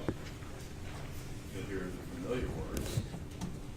You're not to form any definite or fixed opinions in merits of this case, so you hear all the evidence, arguments, counsel, instructions, and the law by me until that time. Do not discuss cases even among yourselves. During the course of the trial, I'll take regular recesses, during which you will be separated. Go about your personal affairs. During those recesses, you shall not discuss the case with anyone nor permit anyone to say anything to you or in your presence about the case. Anyone who attempts to, tell me you're on jury, ask them to stop, leave them, advise them by deputies. If you see counsel, witnesses, defendants, anyone else associated with the case in the hallway, they will ignore you. They are not being rude. They are following the court's orders. It is now 10 minutes of 2. I'll give you an hour and 10. We will reconvene at 3 o'clock sharp. Form up at the 7th floor reception area. You'll be brought back. Have a great lunch. Thank you. Yes, you're standing up and taking your seat.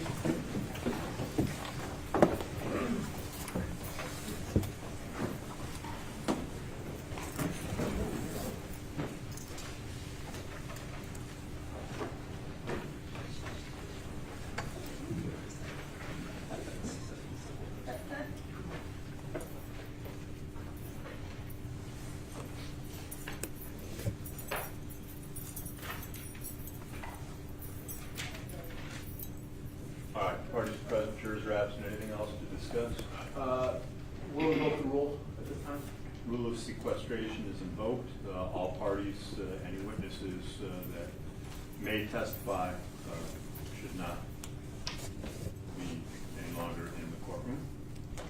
And Judge, could we also just specify, since this case is being live streamed, that the parties should instruct their witnesses that they may not watch it? Yes, thank you. So all parties should instruct their witnesses that the rule of sequestration also includes not watching any live stream presentation of this court proceeding. And Judge, once again, the defense would request if the state would kindly let us know which witnesses they intend to call after lunch.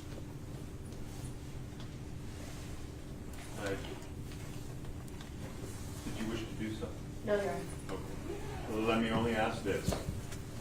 So we're coming back at 3. It'll be state call you first. How many witnesses do you have lined up for today? 3. All right. Of course, with direct and 3 potential crosses, I don't know that we can ever know exactly how long that will go, but do you reasonably anticipate that we'll get through those 3, or you've got one sort of in reserve, or? I believe we can get through those 3. I don't have any other after those 3. Okay, so regardless, we won't go further than that. It's my hope that we get 2 good hours of testimony in. We'll break at 5 or as near to it as we can. I won't go beyond 5:15, but if we finish at 4:45, no one's, I'm not going to ask you to call someone for 3 minutes of testimony. And anticipated start time for tomorrow, Judge? 10:30? Okay. Yeah, we're gonna pretty much be keeping that 10:30 schedule for them, meaning you guys should be here about quarter after to deal with anything that comes up in between. And Judge, Okay. I just reiterate my request when the state says we're gonna call a certain witness, let's take a couple of minutes so that we can go through these boxes and pull out what we need, so we're not all shuffling while they're starting their examination. Just a couple of minutes, I don't know about, but, certainly you have the time from when they come in, they're coming up here, they have to have their oath administered. First question is gonna be what their name is and stuff during that Do that time. with the jury present, Judge, because it's not gonna be a good, we have tons of information here, 200 witnesses, how are we gonna sort that out in front of the jurors? I wish Let's I see was how it organized. goes. Thank you. Okay, Judge.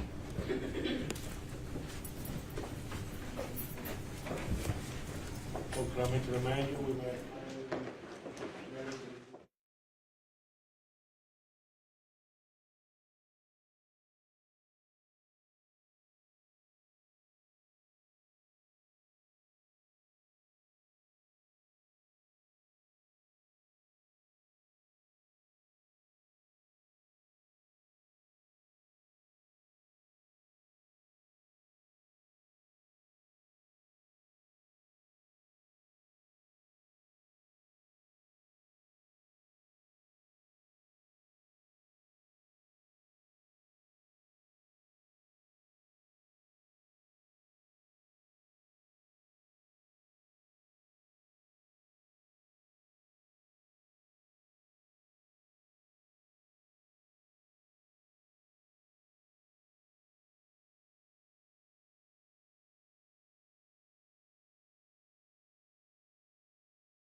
present, jurors are absent.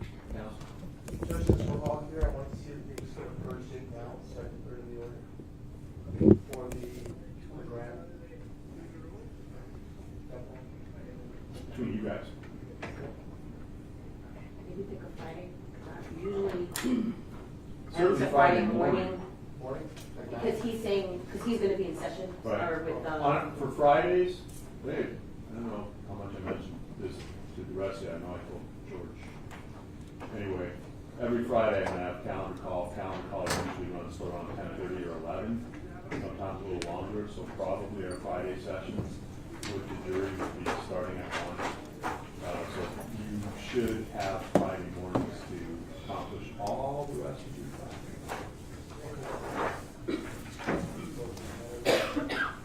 But if you want to set your deposition first date, a Friday morning at 9 a.m. Of course. Does it matter that he's in California and he's 3 hours behind? I suppose to him it would.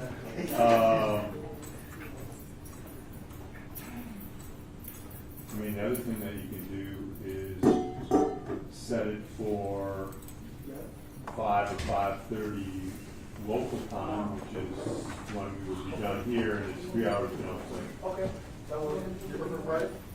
That's fine, since we're not gonna be in session, it probably makes sense.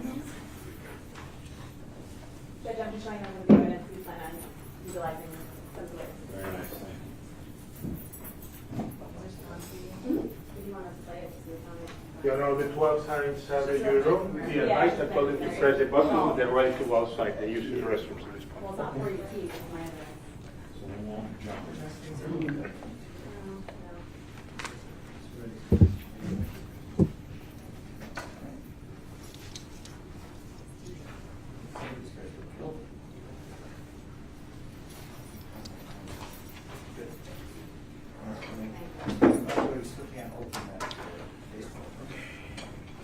This thing is supposed to be active.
procedurally, Yeah. you certainly have permission to move above the well without asking the court. You have permission to reposition podiums without requesting permission from the court. I think it's a matter of good norm to ask permission before you approach a witness. You said you don't have to ask permission to approach a witness? You do have to approach a witness. As far as moving about the well and repositioning podiums, you may do so at your level. Thank you.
Sam, please make sure the notepad belongs to you before you open.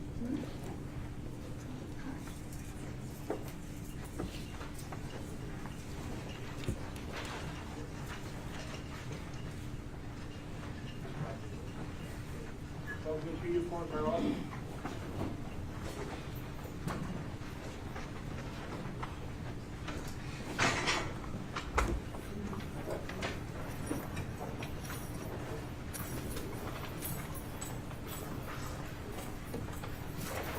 Parties may be seated, court will come to order. The parties are present, jurors are present, ladies and gentlemen. Welcome back. State, call your first witness. State calls Cecilia Ramos.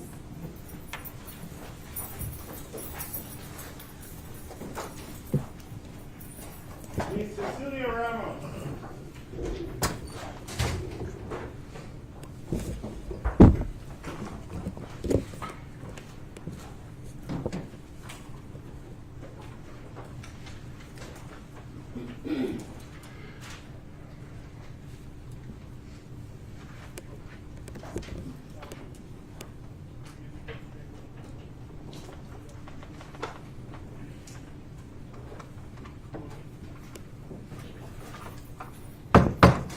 Mr. Ramos, please follow me this way.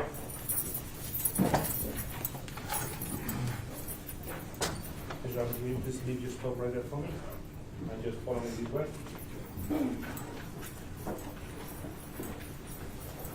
Mr. Ramos, will you please stand right here facing the clerk to be sworn before you sit? Raise your right hand and be sworn.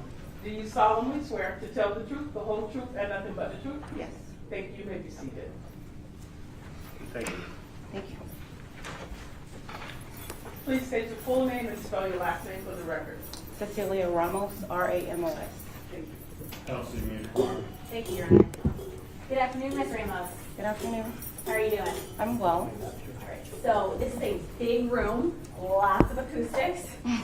I can barely hear you back here because of how this is all built. So if you can just talk right into that microphone for us, we can all hear you. All right. Better. All right. So, Ms. Ramos, can you tell us who you work for currently? Bank of America, All right. And how long have you worked for Bank of America? 6 years. And when you first started working for Bank of America, what position did you hold? Teller, All right. And what, I guess, year were you hired to be a teller for Bank of America? 2016. All right. And do you currently still hold the position of a bank teller with Bank of America? No. Do you currently still work for Bank of America? Yes. And what is your position now? I work for the fraud department. And what do you do for the fraud department? ATM, debit cards, credit card, and account fraud. Okay, so are you the person that when we see fraud on our accounts, we speak to you on the phone to Yes. identify the fraud? Got it. Okay. All right, so back, I want to take you back to 2018. Were you working for a particular branch of Bank of America? Yes, in Coconut Creek. All right. And how long had you been working at that particular location at that For time? like a year, maybe 2 or 3 months. Was that your first branch that you started working for? Yes. All right. So let's talk about June 18th, 2018. Do you recall that day that we're here for today? Yes. All right. Do you know a person by the name of Jahseh Onfroy? Yes. And how do you know that person? It's coming into the bank. So he was a bank customer? Yes. Okay. How long had he been a customer of that particular branch since you had been working there? Since I've been there, he's been going there. I'm Okay. sorry, I couldn't hear you. He's been going to the bank since I've been there. All right. So was he a regular customer that you would see? Yes. Do you recall his stage name? XXX. Is that what you would call him? I would call him Jahseh or Jah. Okay. All right. So did you know that it was XXX back then in 2018? Yes. All right. So can you describe your relationship with Mr. Onfroy while you were working for Bank of America? We're friendly. Friendly? Okay. Would you routinely help him as a customer of the bank? I would always help him. Yeah. All right. So let's discuss June 18th, like I mentioned earlier. Do you recall the last time that Mr. Onfroy came into Bank of America? Yes, I do. Can you tell the ladies and gentlemen of the jury a little bit about that particular transaction that day? So he came into us for $250,000, but I was only able to give him $50,000. So Why were you only able to give him $50,000? because you have to order the money, well, that amount, before we can just give it out to you. I'm going to ask you to just, Your Honor, may I move the microphone? May I approach and try to move it? It's a little hard to hear you back here, so I just want to make sure that we hear you. All right. So you said that he had to order it? Yes. So is that not something that is that not the amount of cash that you would have on hand at the bank at a given time? Not for that, no. All right. So you said you gave him $50,000. Was he okay with taking that $50,000 that day? Yes. All right. Much better now. Did you have a plan in place to at least get him the other $200,000 that you did not have on hand that day? Yes, we were going to order it Okay. Was he supposed to come in later that week? Wednesday. Yes. All right. So do you recall what day this was that he came in? A few days before? No, I don't. All right. So talk to me a little bit about the $50,000. How in fact was that deposited to Mr. Onfroy? Well, it's tracked in 10,000. Okay, and what 100. bills? 100. 100, okay. And you said in 10,000 sacks, correct? Yes. How are they wrapped? They're wrapped in a band. A band, all right. And is there anything on those bands to identify that they've been withdrawn through Bank of America? Well, we initial them, so when we count. Did you initial them then? I did not. Coworker did. A coworker did, and what were their initials? BP. All right, and is that standard protocol and procedure for Bank of America to do that? Yes. All right. Now, was there any markings on any of the $100 bills that were given to Mr. Onfroy that day? No. Is that also standard procedure, not having markings? Yes. Now, with Mr. Onfroy that day, do you recall him walking into the bank with anyone? No. Can you tell me a little bit about what you recall Mr. Onfroy doing with the cash that you gave him? He put it in his Louis Vuitton bag. And had you seen that Louis Vuitton bag previously? Yes. Was that something that he brought in with him routinely when he gave it to bank customers? Yes. Yes, okay.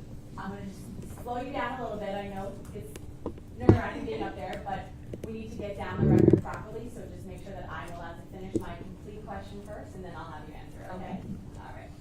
So now, the Louis Vuitton bag we were talking about, do you recall when you were working in that branch, if that particular branch had surveillance cameras within the actual bank? Yes. Did it also have surveillance cameras on the outside? Yes. Your Honor, now showing defense counsel has been previously marked as State's Exhibit A for identification.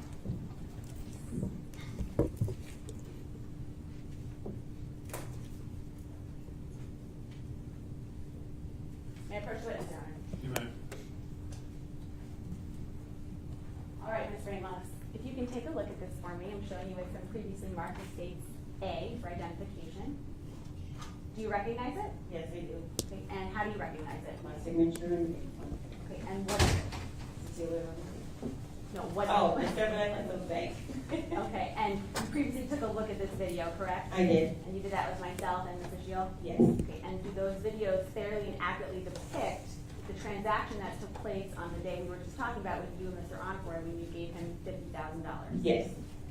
Your Honor, at this time, the state would enter into evidence that's been previously marked as State's Exhibit A for identification. No objection? No objection. No objection. Without objection, what was previously marked States A for identification shall be received in evidence as States 1. You may publish at will. Thank you, Your Honor.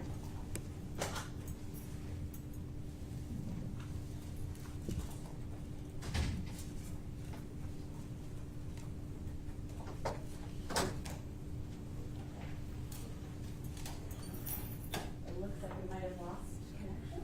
Just push the button. No, no.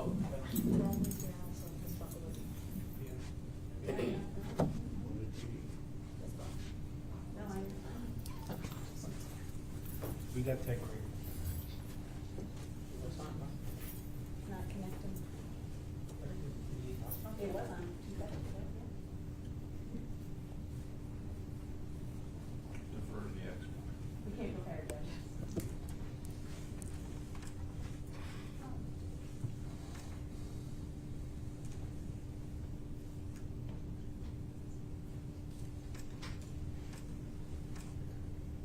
This one?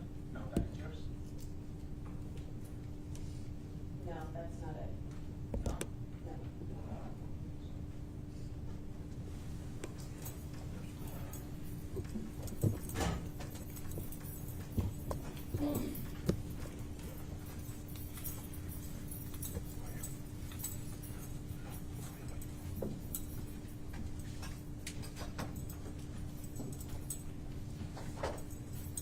Still flashing? The blue light? No, now it's flashing. Supposed to be solid. Now it's solid. Okay.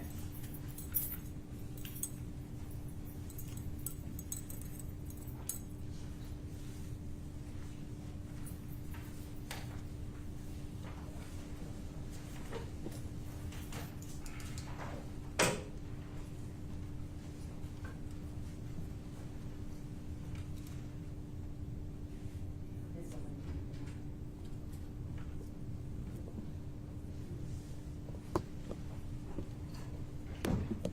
Your Honor, a moment to just try to reset this whole situation here. Thank you. Don't restart. Don't work. There we go. Oh. I have a magic touch, I guess. I think now it has to restart. Make sure.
this is loading, Your Honor. Permission for the witness to step down and point to the screen, since unfortunately the screen in front of her is not working for this particular exercise right now. Yes, you may. And we don't have any kind of pointer. Go. Working on it though.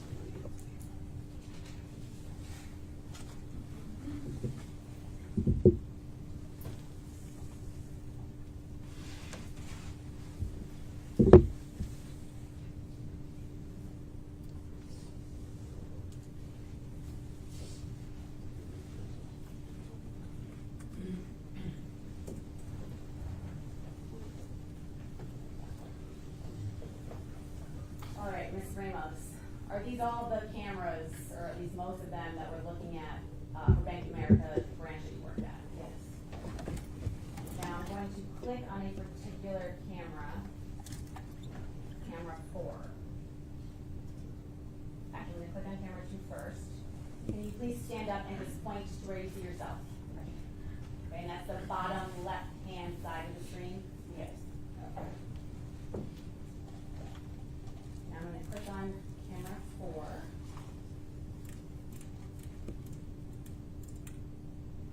And if there's no objection, I'm just going to fast forward through some of the information that will be, any objection? No objection.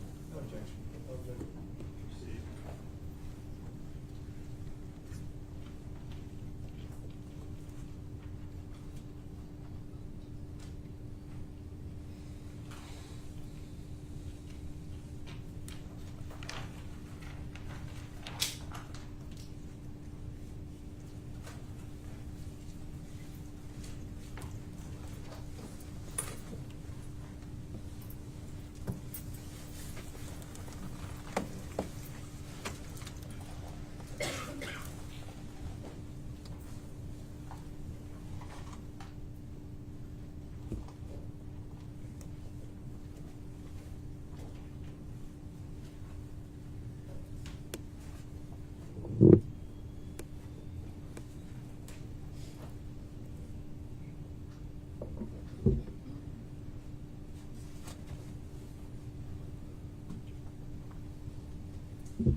Yes. And is that the money that, is that the bank you placed the money in? He placed it in, yes.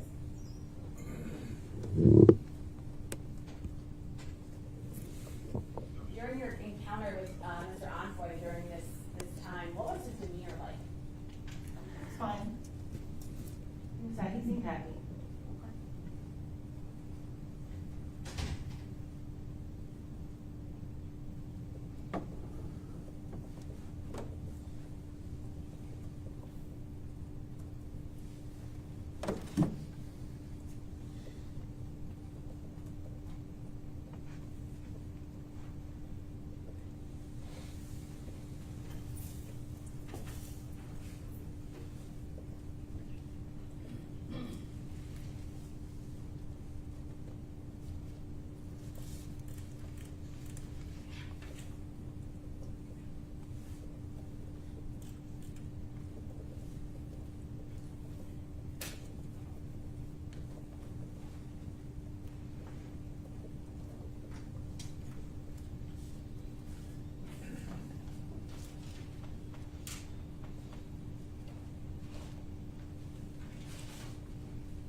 during this entire transaction, is there like official paperwork that you have to fill out? Is that what's going on here? We do have to fill out paperwork, but not right there, no. Okay, but at some point there's a log filled out for this amount of cash being withdrawn? Yes.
what are you currently doing with the cash that we see on video right now? Counting. Gotcha. And by counting it, is there a machine that you use? Yes. And is that the machine we see in the corner? Yes.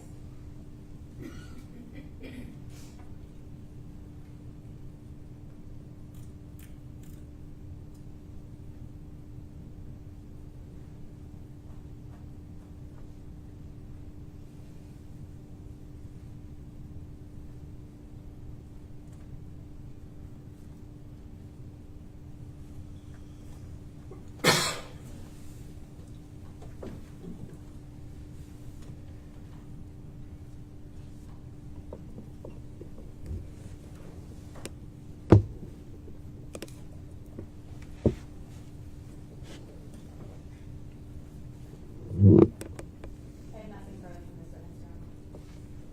Cross exam? Does any defense counsel want me to leave this in, or would you like me to take that?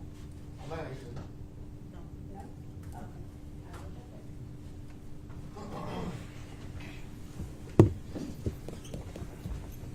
Good afternoon, Mr. Ramos, how are you? I'm fine, thank you. My name is Mauricio Padilla, I'm gonna ask you a couple questions, okay? Okay. How often would you see Mr. Onfroy at the bank, would you say? Maybe like 5 times, not that much. 5 times in total? No. Maybe like in a month, maybe like 5 times maybe. Okay. And what was the majority of the times you would see him, would it be him taking out money? He would, yes. Okay, and the $250,000 request, was that something that was, normal? No, not always 250. So, the fact that he was asking for $250,000 was above the average of what he would usually ask for? Yes. Okay, and what would you say was the average of what he usually asked for? All depends. One time he did 100,000. Okay. In the time, I don't know if it's after lunch, or if it's me, or is that in slow motion, or is that in real time? Was that real time, what we were watching? Do you know? I don't know. Okay. Do you know how long that process took? Because I don't know if what we're looking at is slow motion or not. No. I don't. Okay. Now, after this occurred, I'm assuming that detectives came and talked to you? Not right after. I think when we closed at 4. So then the detective came in. The same day of June 18th? Same thing. Okay, do you recall which detective it was? No. Okay, so walk me through it. You're ending your day, it's 4 o'clock, in comes the detective, and they break the news to you? Well, We're I actually was. outside the scope. You can, He didn't break it like that, because I left before he even broke the news. My friend called me to tell me. So, okay, so your friend called you to tell you exactly what? that Jahseh passed away. Okay, and so you had left the bank prior to 4? No, it was, so we closed at 4 o'clock, and we have to do our work at the end of the day. Okay. So I was already finished, and then the detective was there for a little while longer, and I'm like, okay. We didn't know what was going on because he wasn't saying, he was just asking questions. Was he asking questions to you? No. Okay. Was It he was- asking questions to the, I'm sorry. Right, I think he was asking my manager questions, I'm not sure. Okay, did he ever ask you questions? No. Okay. So to this day, has law enforcement ever asked you questions about this? Yes, I think I did a statement to law enforcement. I'm sorry? I think I did a statement to law enforcement. Okay, and when would that statement have taken place? After June 18th? Yes. You want to recall how many days after? No. Okay. Now, that particular day of June 18th, the detective that went there that did not speak to you, did anybody ask to see your phone? No. Has anybody ever asked to see your phone or your call logs or your call history? No. When you finally spoke with law enforcement, was it at the bank? Yes. And did you give a recorded statement or a written statement? Recording, yes. Okay. And the recorded statement that you gave, when you first met with detectives at the bank, did they talk to you about the reason you were there and have a conversation prior to putting you on the recorded device? I can't remember that. Okay. Did they ask you, or do you recall, did they ask you if you knew a gentleman by the name of Leonard Kerr? No.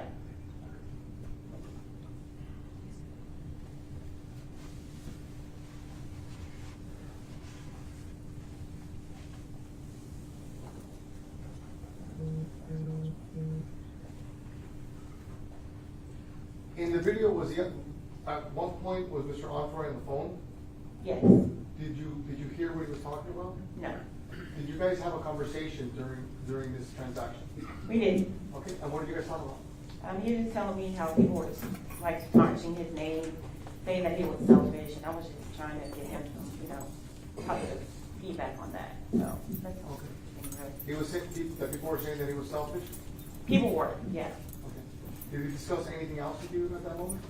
That he was gonna do an event on the weekend, that's why he needed the money.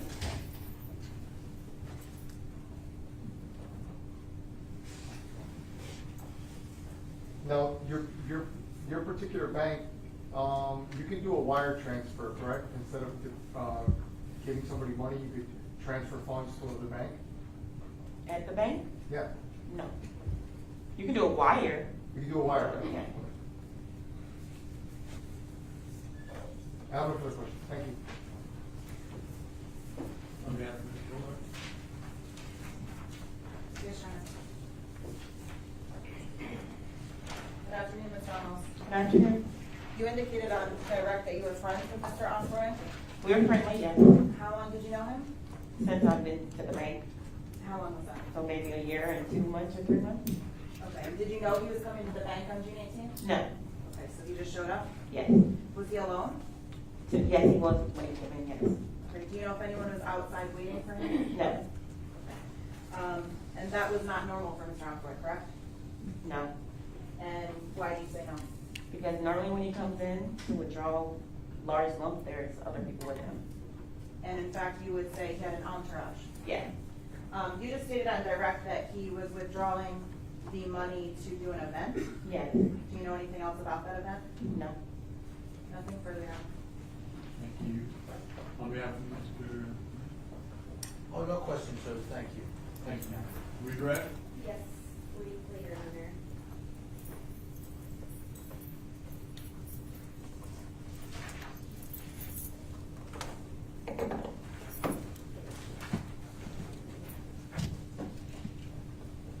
Ms. Ramos, you had indicated on cross-examination with one of the attorneys that $250K was the largest he had ever taken out, correct? Yes, Okay, but besides the $100,000 withdrawal that you also mentioned, were there other large withdrawals as well? 50,000, and I can't remember the rest, maybe 25,000 or something like that, but.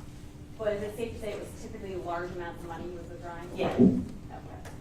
Now, typically, if you can't recall, how long does the process usually take as a bank teller for someone to withdraw such a large amount of money?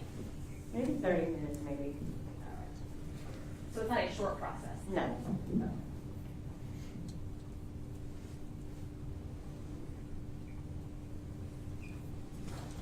Now, you were asked on cross-examination if you recall the date that you gave a statement to police, correct?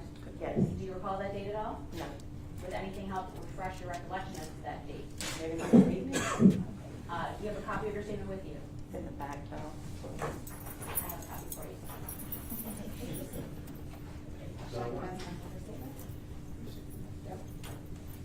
May I brush with them? you may.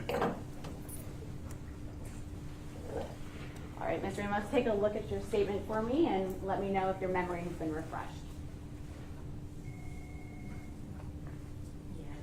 All right, has your memory been refreshed? Yes. Okay, do you recall the date your statement was taken? June the 29th, Of 2018? 2018.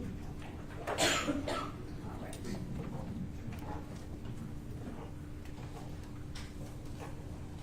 Now, you had indicated that he was talking about, I guess, what people were saying about him, right? Yes. And then he also mentioned, you were asked on cross-examination by Mr. Padilla about the event that he was taking the money out for, correct? Correct. Was that in fact a charity event?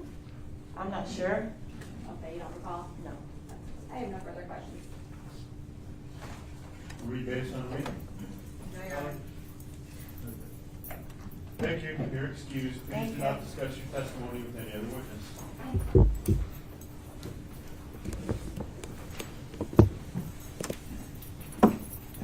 State call you next.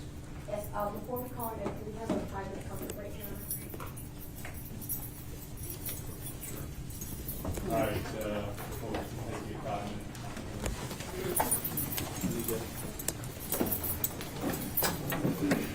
Anything else, leaders, you speak so forward.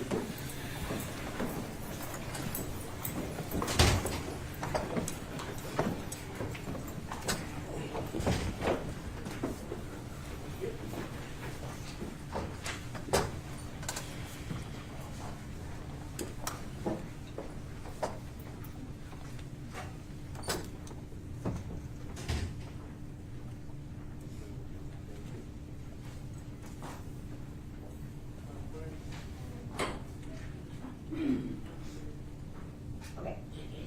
My next witness is Mr. Leonard Kerr. He has counsel, Mr. Michael Enton, that's here. And Mr. Michael Enton raised to me that he wanted to address, if possible, any concerns that may come up regarding attorney-client privilege because he is represented by counsel. I'm not aware that any questions that I ask will elicit that type of response, but I told Mr. Enton that I would bring it up outside the presence of the jury, so. Judge, I represent Leonard Kerr for the last several years, and he would be asserting his privilege as to any private communications that would be covered by attorney-client privilege. Okay, I mean, I don't know what the questions are, and I don't know if they're gonna get into that, so. And Judge, for the record, as far as I know, that's something that he does himself, not an attorney does for you on behalf of his dad.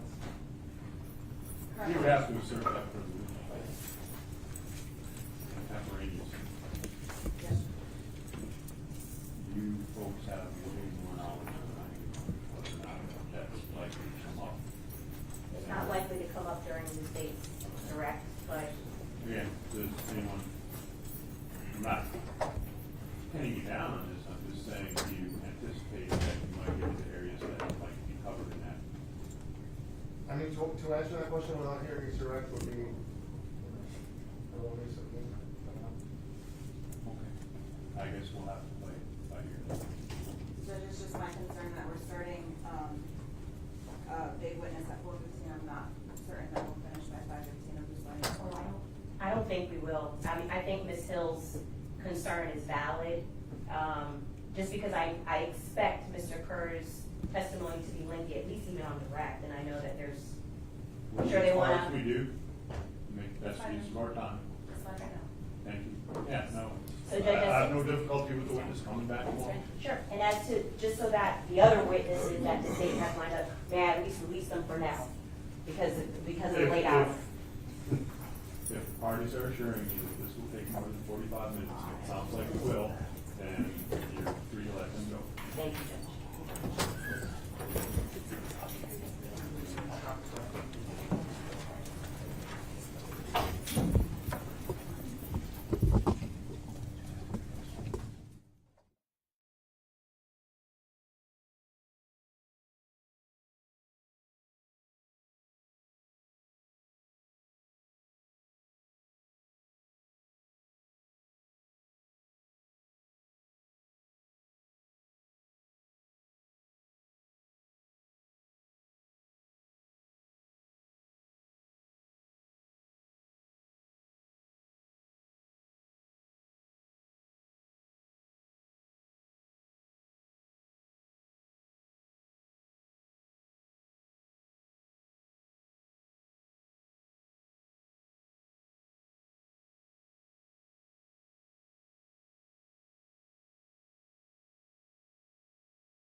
One last restroom break, Judge. Okay.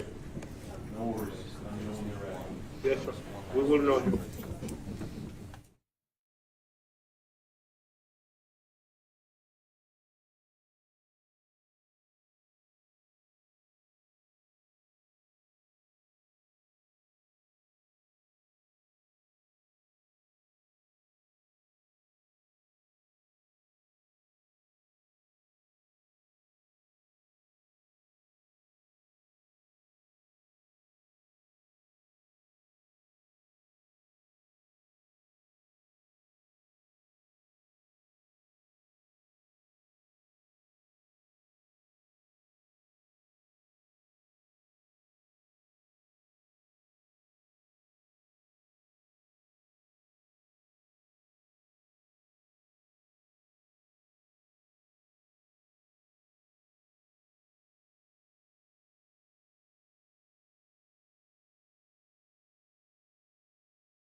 Just make sure your phones are off, and please make sure that nothing is announced to you before you open. Just coming in, Your Honor.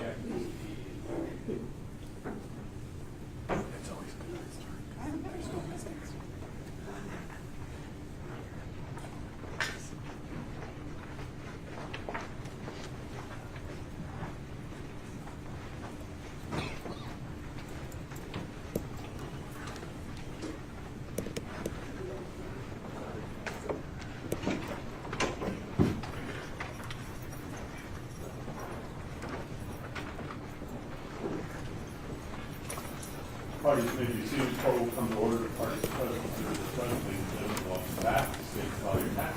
State calls Mr. Leonard Kerr.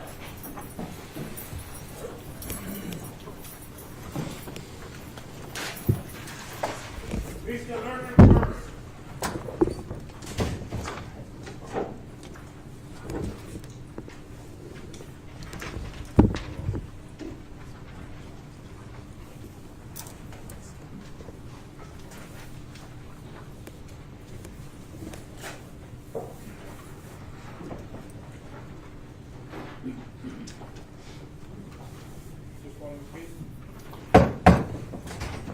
Please follow me.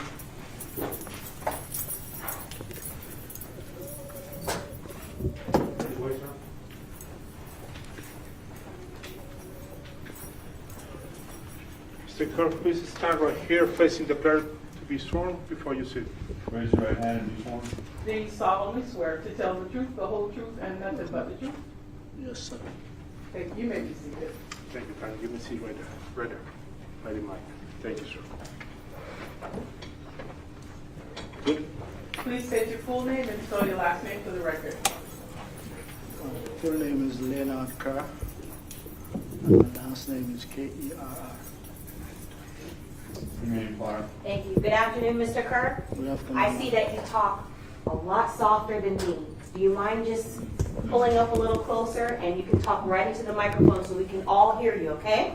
Okay. Okay. Introduce yourself to the jury, please. Tell us your full name and where are you from? My name is Leonard Kerr. I'm from Jamaica, and I'm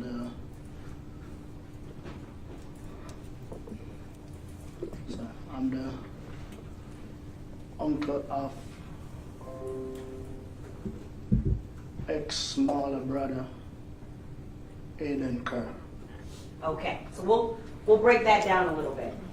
Now, you're originally from Jamaica, yes? Yeah. So the accent that we hear, it's your Jamaican accent? Yes, ma'am. Okay. When did you move to Florida? 2015. And you've been a resident of Broward County ever since? Yes, ma'am. Okay. You mentioned that you have a nephew. Yeah. That is Aiden, you said? Aiden Kerr. Okay. Who is Aiden's father? Adrian Kerr. And how is Adrian Kerr related to you? That's my smaller brother. Okay. Who is the mother of Aiden Kerr?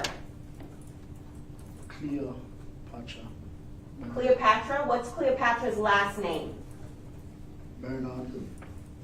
And do you know if or how Cleopatra Bernard might be related to anybody in this case?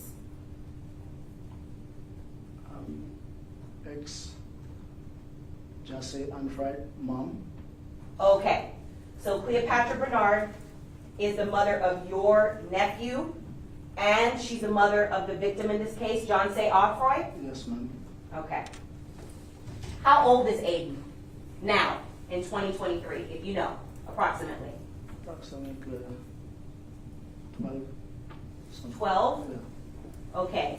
So 4 or 5 years ago, safe to say he was around 8 years old, 7 years old, somewhere around there? Yes, ma'am. At the time, talking about 2018, Yes. were you close to your brother, Aiden's father? Yes, ma'am. Very close. Very close, how close? As close as you can think. Best friends? Everything. What does that mean? Tell us. Tell us about your relationship with your brother. He's my closest brother. Everything, almost everything we know about each other. Best friends? Best friend, everything. How many years between you and your brother? From ever since we know each other. Well, how many years apart are you? Apart? Yes. I'm 51 right now.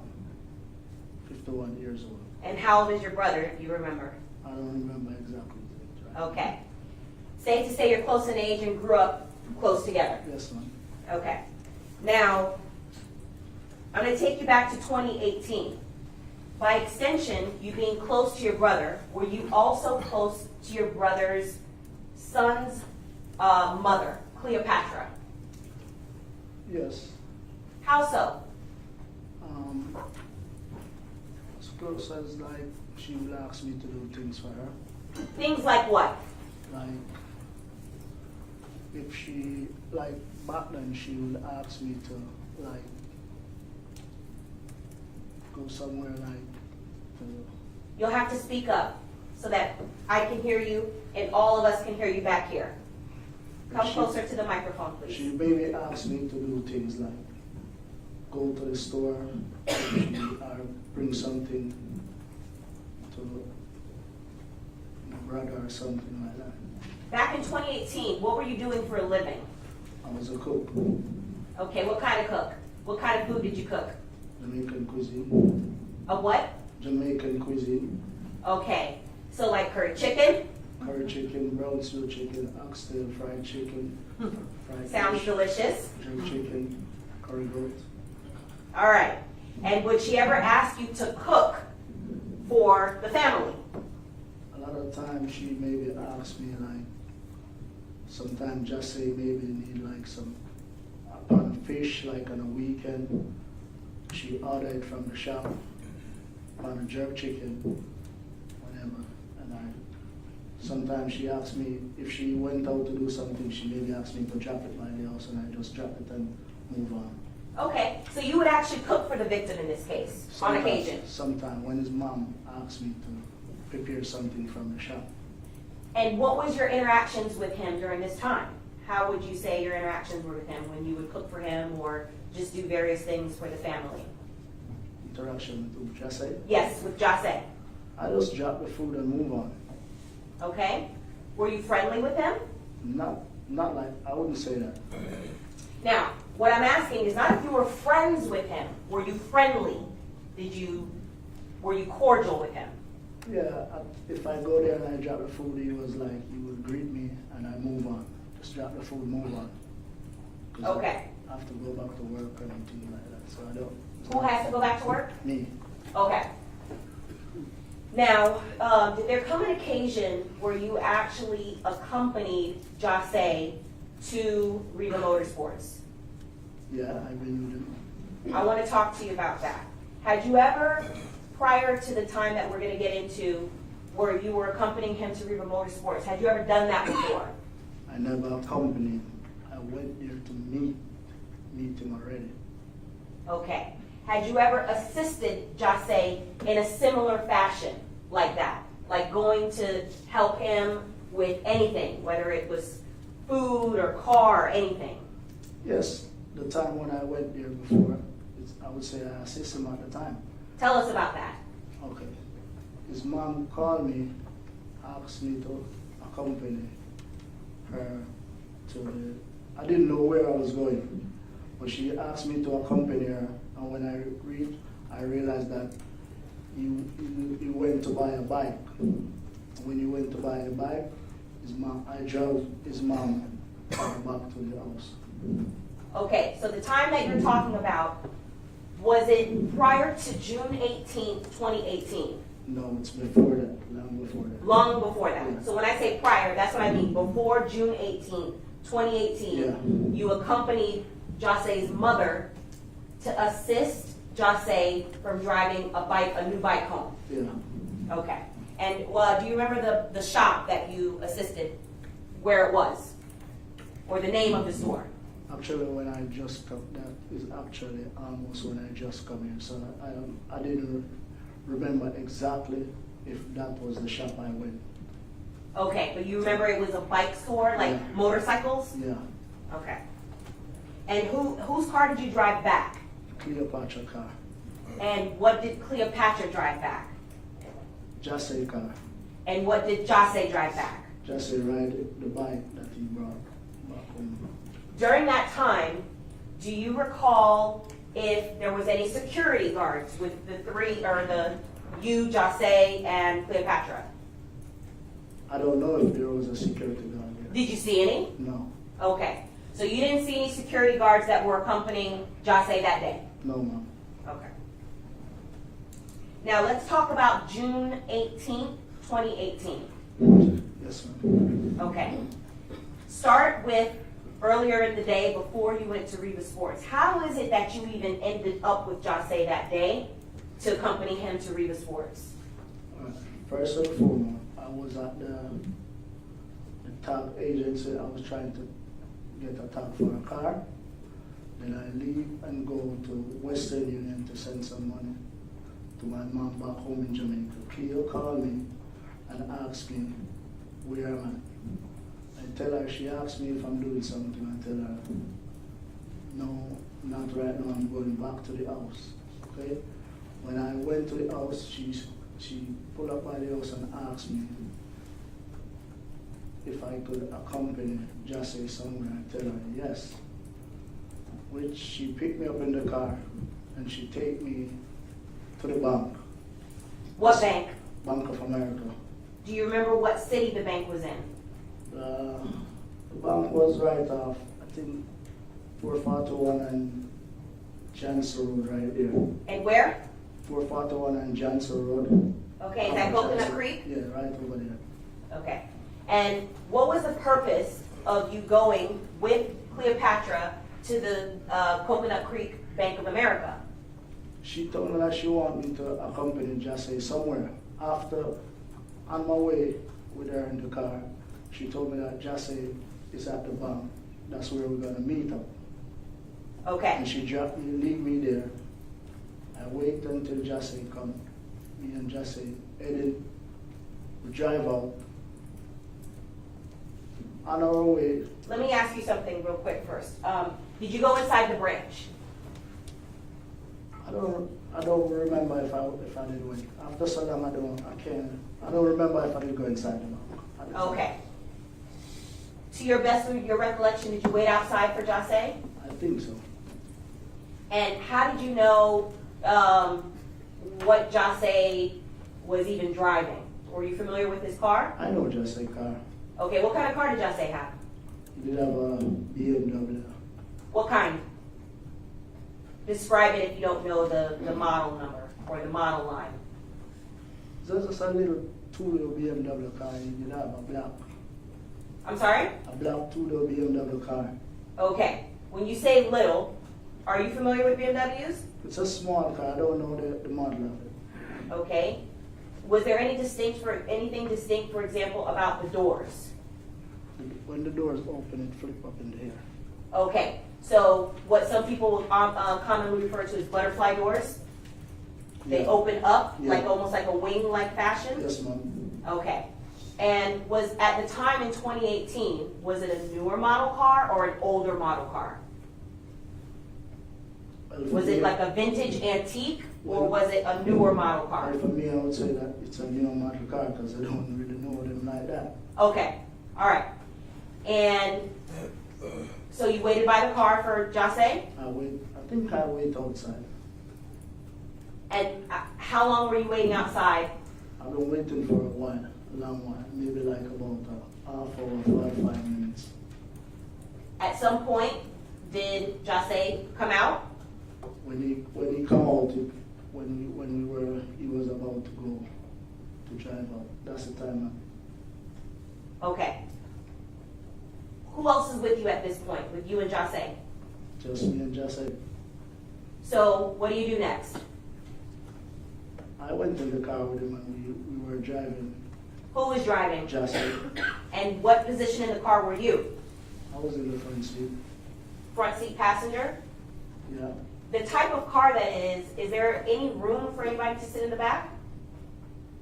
I would have said there's no room inside that car because the seat is all the way back. Okay. So is it a sports car? Is it a wagon? I'll Tell say- us what kind. I would say it's a sport car. Okay. Now, from the bank, where did you go next? To the bike shop, Do you know what the name of the bike shop is? Riva Motorsport. I'm sorry? Riva Motorsport. At any point, did you know why or where you were going, first of all? I didn't know where I was going until we actually reached there. Why is that? How did you not know? Because his mom just asked me to accompany him somewhere at the time. Okay. And what about the conversation between you and Jahseh? Was it ever revealed to you where you were going on the drive there? No, because we weren't talking like that on the way, like, you understand? Okay. Once you arrive at Riva, what do you do next? Jahseh was walking around looking on the bike, looking around. I was like behind Jahseh, just looking around on the bike as well, on the bikes inside. Okay, were you with him the entire time when you went inside? Yeah, I was beside him. Okay. Do you remember what kind of bikes he was looking at? Actually, he was looking at all the bikes inside, every bike that was inside. At that point, were you aware why you were there? I figured more or less that he was going to buy a bike at the time because he was looking around on the bike, all the bikes. Okay. Do you recall what, if anything, Jahseh had on him in terms of like any type of bag or anything like that? Yeah, he have a Louis bag over his shoulder. Okay, do you remember the color of the Louis bag? It was like a black with the little. The microphone is sensitive, so you'll have to be careful. Okay. Say it again? It was the little black shoulder bag that he have a Louis bag. Okay. I'm going to ask you, during the time that you were there and you were walking around, did anything stand out to you about the Louis bag that caused you to say something to Jahseh? Yeah. What is that? I see like the money was one money push out and I touch him and I say, close the bag, the money hanging out. And he said, okay, bro. And he pull it up. That's it. When you say money, you're talking about U.S. currency cash you saw sticking out of the US, bag? yeah, it was US. Were you able to tell, are we talking, and I understand you may not have counted it, but was it a large amount, small amount? I just see a pint of the money. A what? A little piece of the money pushing up. Okay. And once you indicated, well, why did you indicate for him to close up the bag? Why did you say that? Because the money exposed it and I was like, why money out like that? So I just tell him the money, just pull it up. Okay. So you were looking out for him? Yeah. In order to tell him so that nobody else would see it? Yeah. Okay. Now, after you tell him to close up the bag and he does, what do you guys do while you're in there? Still walking around, we went upstairs, What's upstairs? bike as well. How long would you say you were in Reba Motorsports looking at motorcycles? Probably 5 minutes to an hour. And he was Okay. talking to the sales rep as well, so, About potentially making a purchase? yes, ma'am. What, if anything, did Jahseh purchase that day? He did not purchase anything. Do you know why? Maybe he don't see the bike that he did want Okay. at the time. What, if anything, next happened when you then he doesn't purchase a bike? What do you do? What do both of you do? We walk out, go to the car. Okay. And the same BMW sports vehicle that you drove in? Yes, ma'am. So who's driving now as you're trying to leave? Just And where are you positioned in the car? the same passenger seat. Who, if anybody, is in the car with you? Just me and Jahseh. Okay. Now, before we get to when you're actually trying to leave, what was Jahseh's mood like when you were there with him? He was in a happy mood. Okay, how do you know? Give us some, if you could describe his demeanor. Actually, he's just moving, and when you come outside, okay,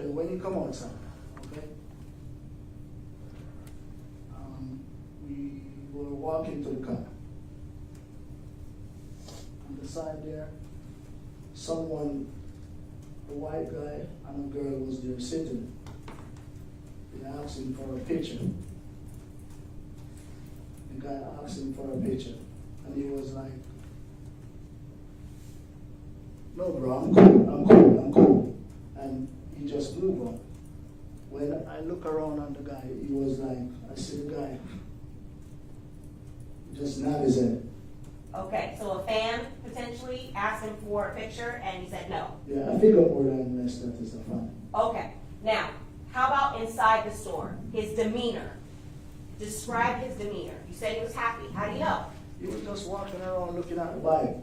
Just, he was asking the sales rep to speak on all the bikes, and maybe, but he was like, I don't see the bike, like, you can see that you definitely don't see the bike that you want.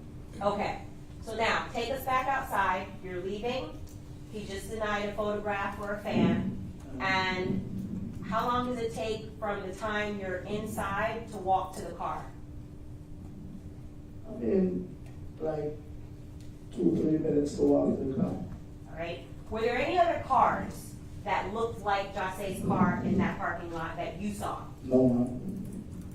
And when you are leaving, do you know how many exits or entrances there are to Reba Motorsports? No, I don't know. So tell us then what happens next. You get in the car with Jahseh, and what happens next? Okay, we get in the car, we were driving out, at the exit, and you pull out, you stop, you look to the left, I look to the right. When you look to the left, by the time you look to the left, I see a car just coming down, block the entrance, pulled by the entrance. After the car pulled by the entrance, 2 persons jump out of the side to us, jump out of the car. One go on Jahseh's side, one come on the side that I am on. All right, let's talk about that for a second. When you say 2 persons, what gender were they? Men. Were you able to tell what race they were? No, man. Why not? Kids. Were they wearing anything to obstruct their identity? I can't remember right now how they were dressed at the time. Say that again? I can't remember what they were dressed at the time. After so long, I don't remember. Okay. Was there anything covering their face? That's the thing I can't remember. Okay, so you don't recall, if anything, what the 2 people looked like that jumped out of the car? No, no. What, if anything, did they have in their hands? All right. First and foremost, one of the guys taller than one. Okay? When they jump out of the car, I would say the shorter one go by Jahseh's side. The taller one was at the front. He was against style. May, You may. okay, so you can stand up. The taller one pulled to the Alright. front. Go ahead. This is the car, Yeah. driver's seat, passenger seat, front of the car. Go ahead and show us what you want to The do. taller one was like this. You don't come out the effing car. And he was like with a gun. You don't come out the effing car. The shorter one was at Jahseh's side. Come step down, please. How close was the taller one to the front of the car if these are the two front seats? Right, that's the car. The taller one was like this. You don't come out the effing car. You stay in the car. You stay in the car. Don't come out the effing car. And I was like, you know, Okay, so where were you seated out of these two seats? I was in the passenger seat. So I'm gonna sit in the passenger seat. This is where you were seated? Yeah. And he was like, you don't come out the effing car. You stay in the car. Don't come out there. So I was like, but at that time I was like, it was, I thought it was just somebody who know Jahseh, where they come out the car. When you're saying, and I understand we're in court, you're saying effing car. Did he actually say effing car, or did he say you don't come out of the fucking car? What did he say? He said don't come out the fucking car. Okay. And who was he referring to when he said that? He was talking to me. Why was he saying that to you? What were you He doing? was pointing the gun at me, and the next one was around to Jahseh's side of the car. Digging, give me the chain. Where's the chain? Give me the chain. Who was saying that, and who was he saying it to? Jahseh, he was out digging Jahseh back for a chain. What was Jahseh doing in response to that? As one of the gunmen is trying to grab his chain. I hear it was like, what, like he was saying, what is for? Did at any point, or were you aware, did Jahseh even have any weapons or anything on him that you're aware of? No, I didn't see him. Did you? Were you armed? No. Okay, so tell us next then what happens. Okay. After all that, I get the door open. How? I sit, I like move my leg like this. Why don't you sit down and show us? Okay. I was like this in the car. I keep my foot like, I was like, I start thinking. Because I was like, if I run, I maybe get a shot and I can live. If I sit,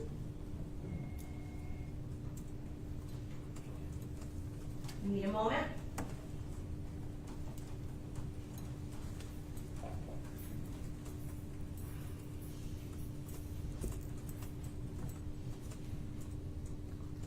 okay, I open the car door, and when I open the car door, I get down.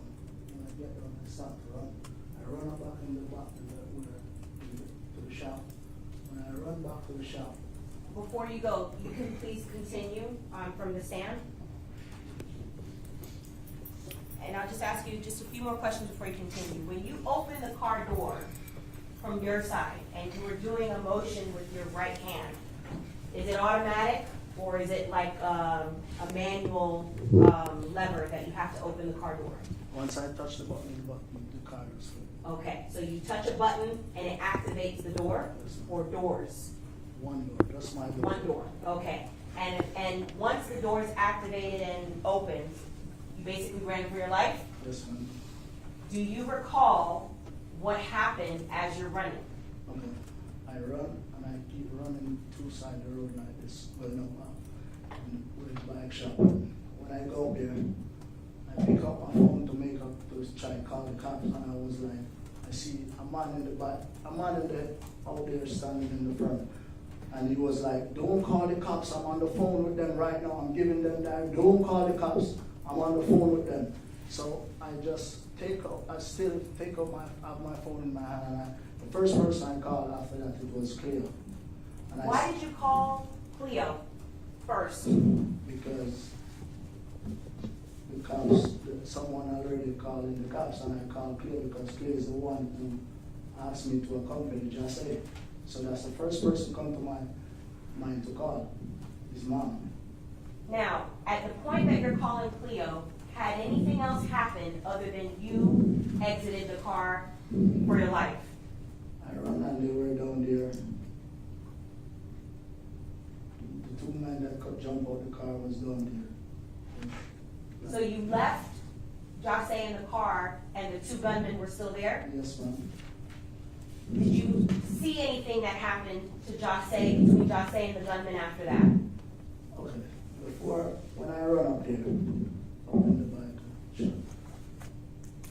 The taller guy, as I tell you, the taller guy went to run to Jahseh's side.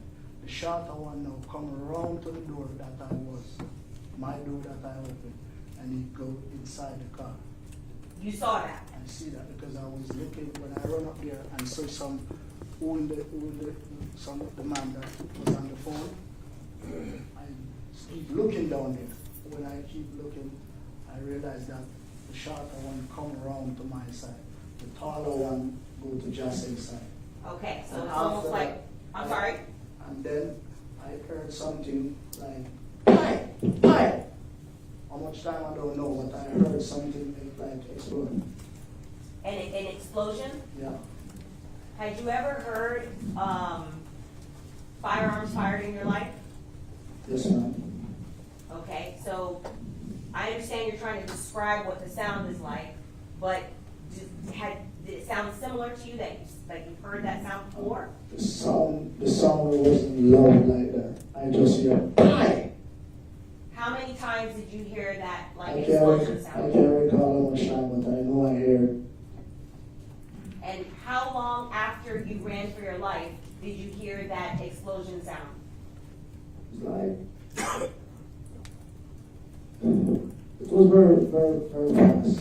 You know, like, I'd say like, minute, 2 minutes, the sound go off. I hear it.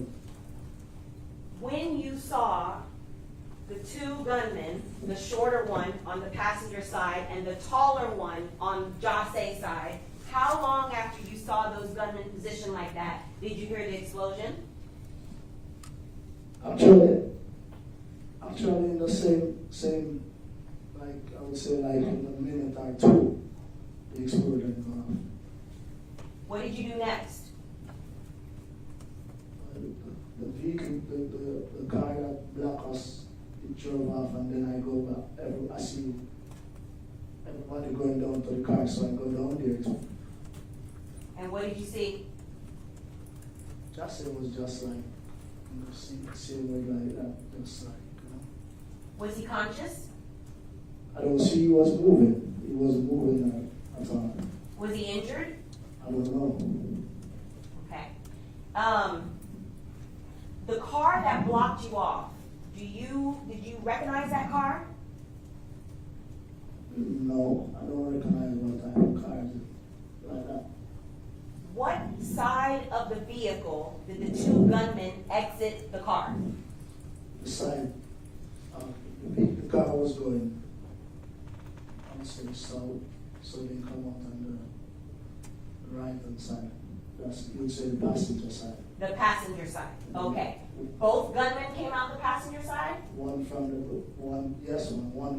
back door and one from the front door. Okay. So both gunmen came out from the passenger side, one from the front passenger and one from the back passenger. Yes, ma'am. Were you able to see if there was anybody else in the car? No, ma'am.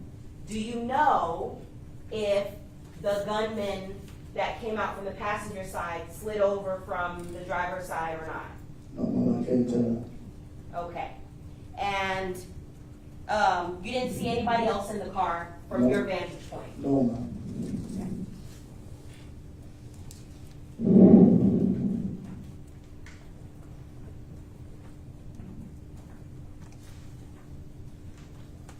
You remained behind, correct, in order to cooperate and give a statement Yes, to ma'am. the police when the police eventually showed up? Yes, ma'am. The whole day I was there sitting down. Say that again? I was there the whole time until everybody with the police.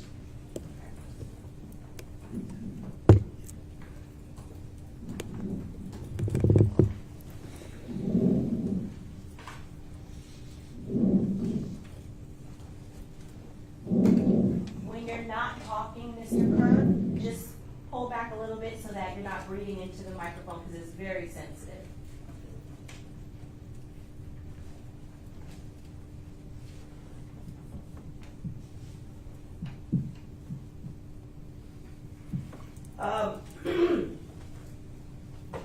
Reba Motorsports that you were in, that you went to that day, what county is Reba Motorsports in? I don't know the place. Do you know what city it's in? I think they say over there is off Dixie, somewhere like that. Off Dixie? Yeah. Okay. Do you know, for example, are you familiar with South Florida? No, no. Okay. Not like that. I'm sorry? Not like that. Not like that. No. Do you know that what state you were in when this happened? It's not a trick question. I just know I was in Florida. Okay, that's important. All right.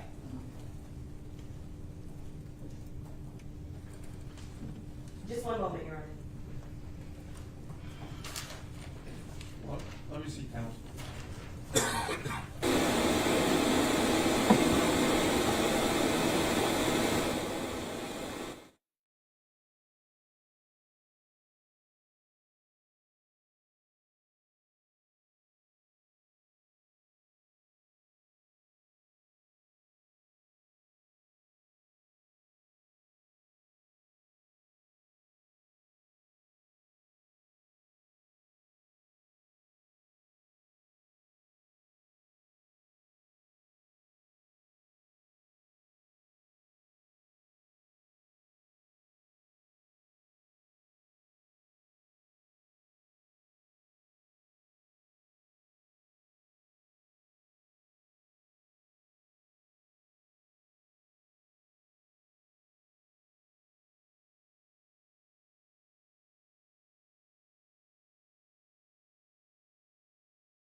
All right, ladies and gentlemen. We reached out, see, someone took the battery out of there so that I would just make this program go out all day. We could be here 10 more hours. It's quarter to 11. No, I'm not aware that it's late. So, I tell you, we'd like to finish at 5. It's 5. There's a break there. So, we're going to go ahead and call it a day now. Firstly, to the witness, I want to let you know that you're not to discuss your testimony with anyone, including the state attorney or any of the other attorneys. All right? Okay, sir. I need you back here at 10:30 tomorrow morning. You come in, sit in the very back of the courtroom. We'll know when you're here, okay? But do not discuss the case with anyone. Okay, sir. All right. So actually, you're excused. You can go now. Thank you, sir. See you back at that time. And ladies and gentlemen, the jury, you're not to form any definite or fixed opinions in the case so you hear all the evidence, arguments, counsel, instructions, and law. I mean, until that time, do not discuss the case even among yourselves during the course of the trial. Take regular recesses during which you're permitted to separate. Go about your personal affairs during these recesses. You should not discuss the case with anyone or commit anyone to stand for your presence. Anyone attempts to, when the jury asks them to stop, sit, leave them, either way, or matter one of my deputies will advise me. see counsel, defendants, witnesses, anyone else who's with the case in the hallway, they're going to ignore you, they're not being rude, they're following my orders. So I would like you back at 10:30 a.m. tomorrow morning. Make sure you get here in time to do the whole parking thing, get up, you'll form up in the subpoena reception area. One of my deputies will pick you up at that point when you're all there and let us know.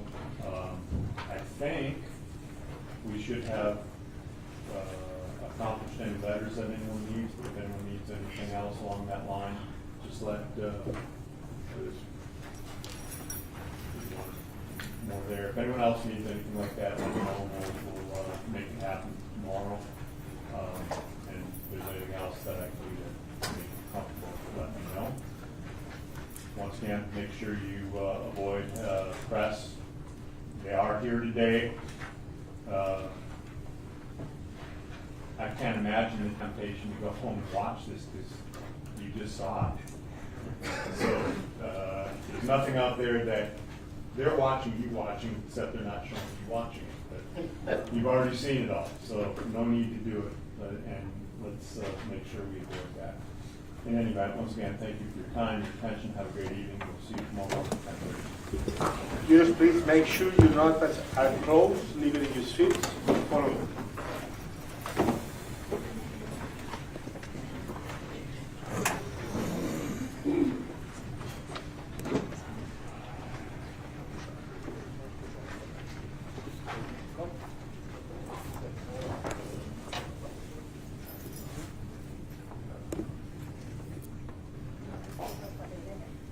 Give me 1 second.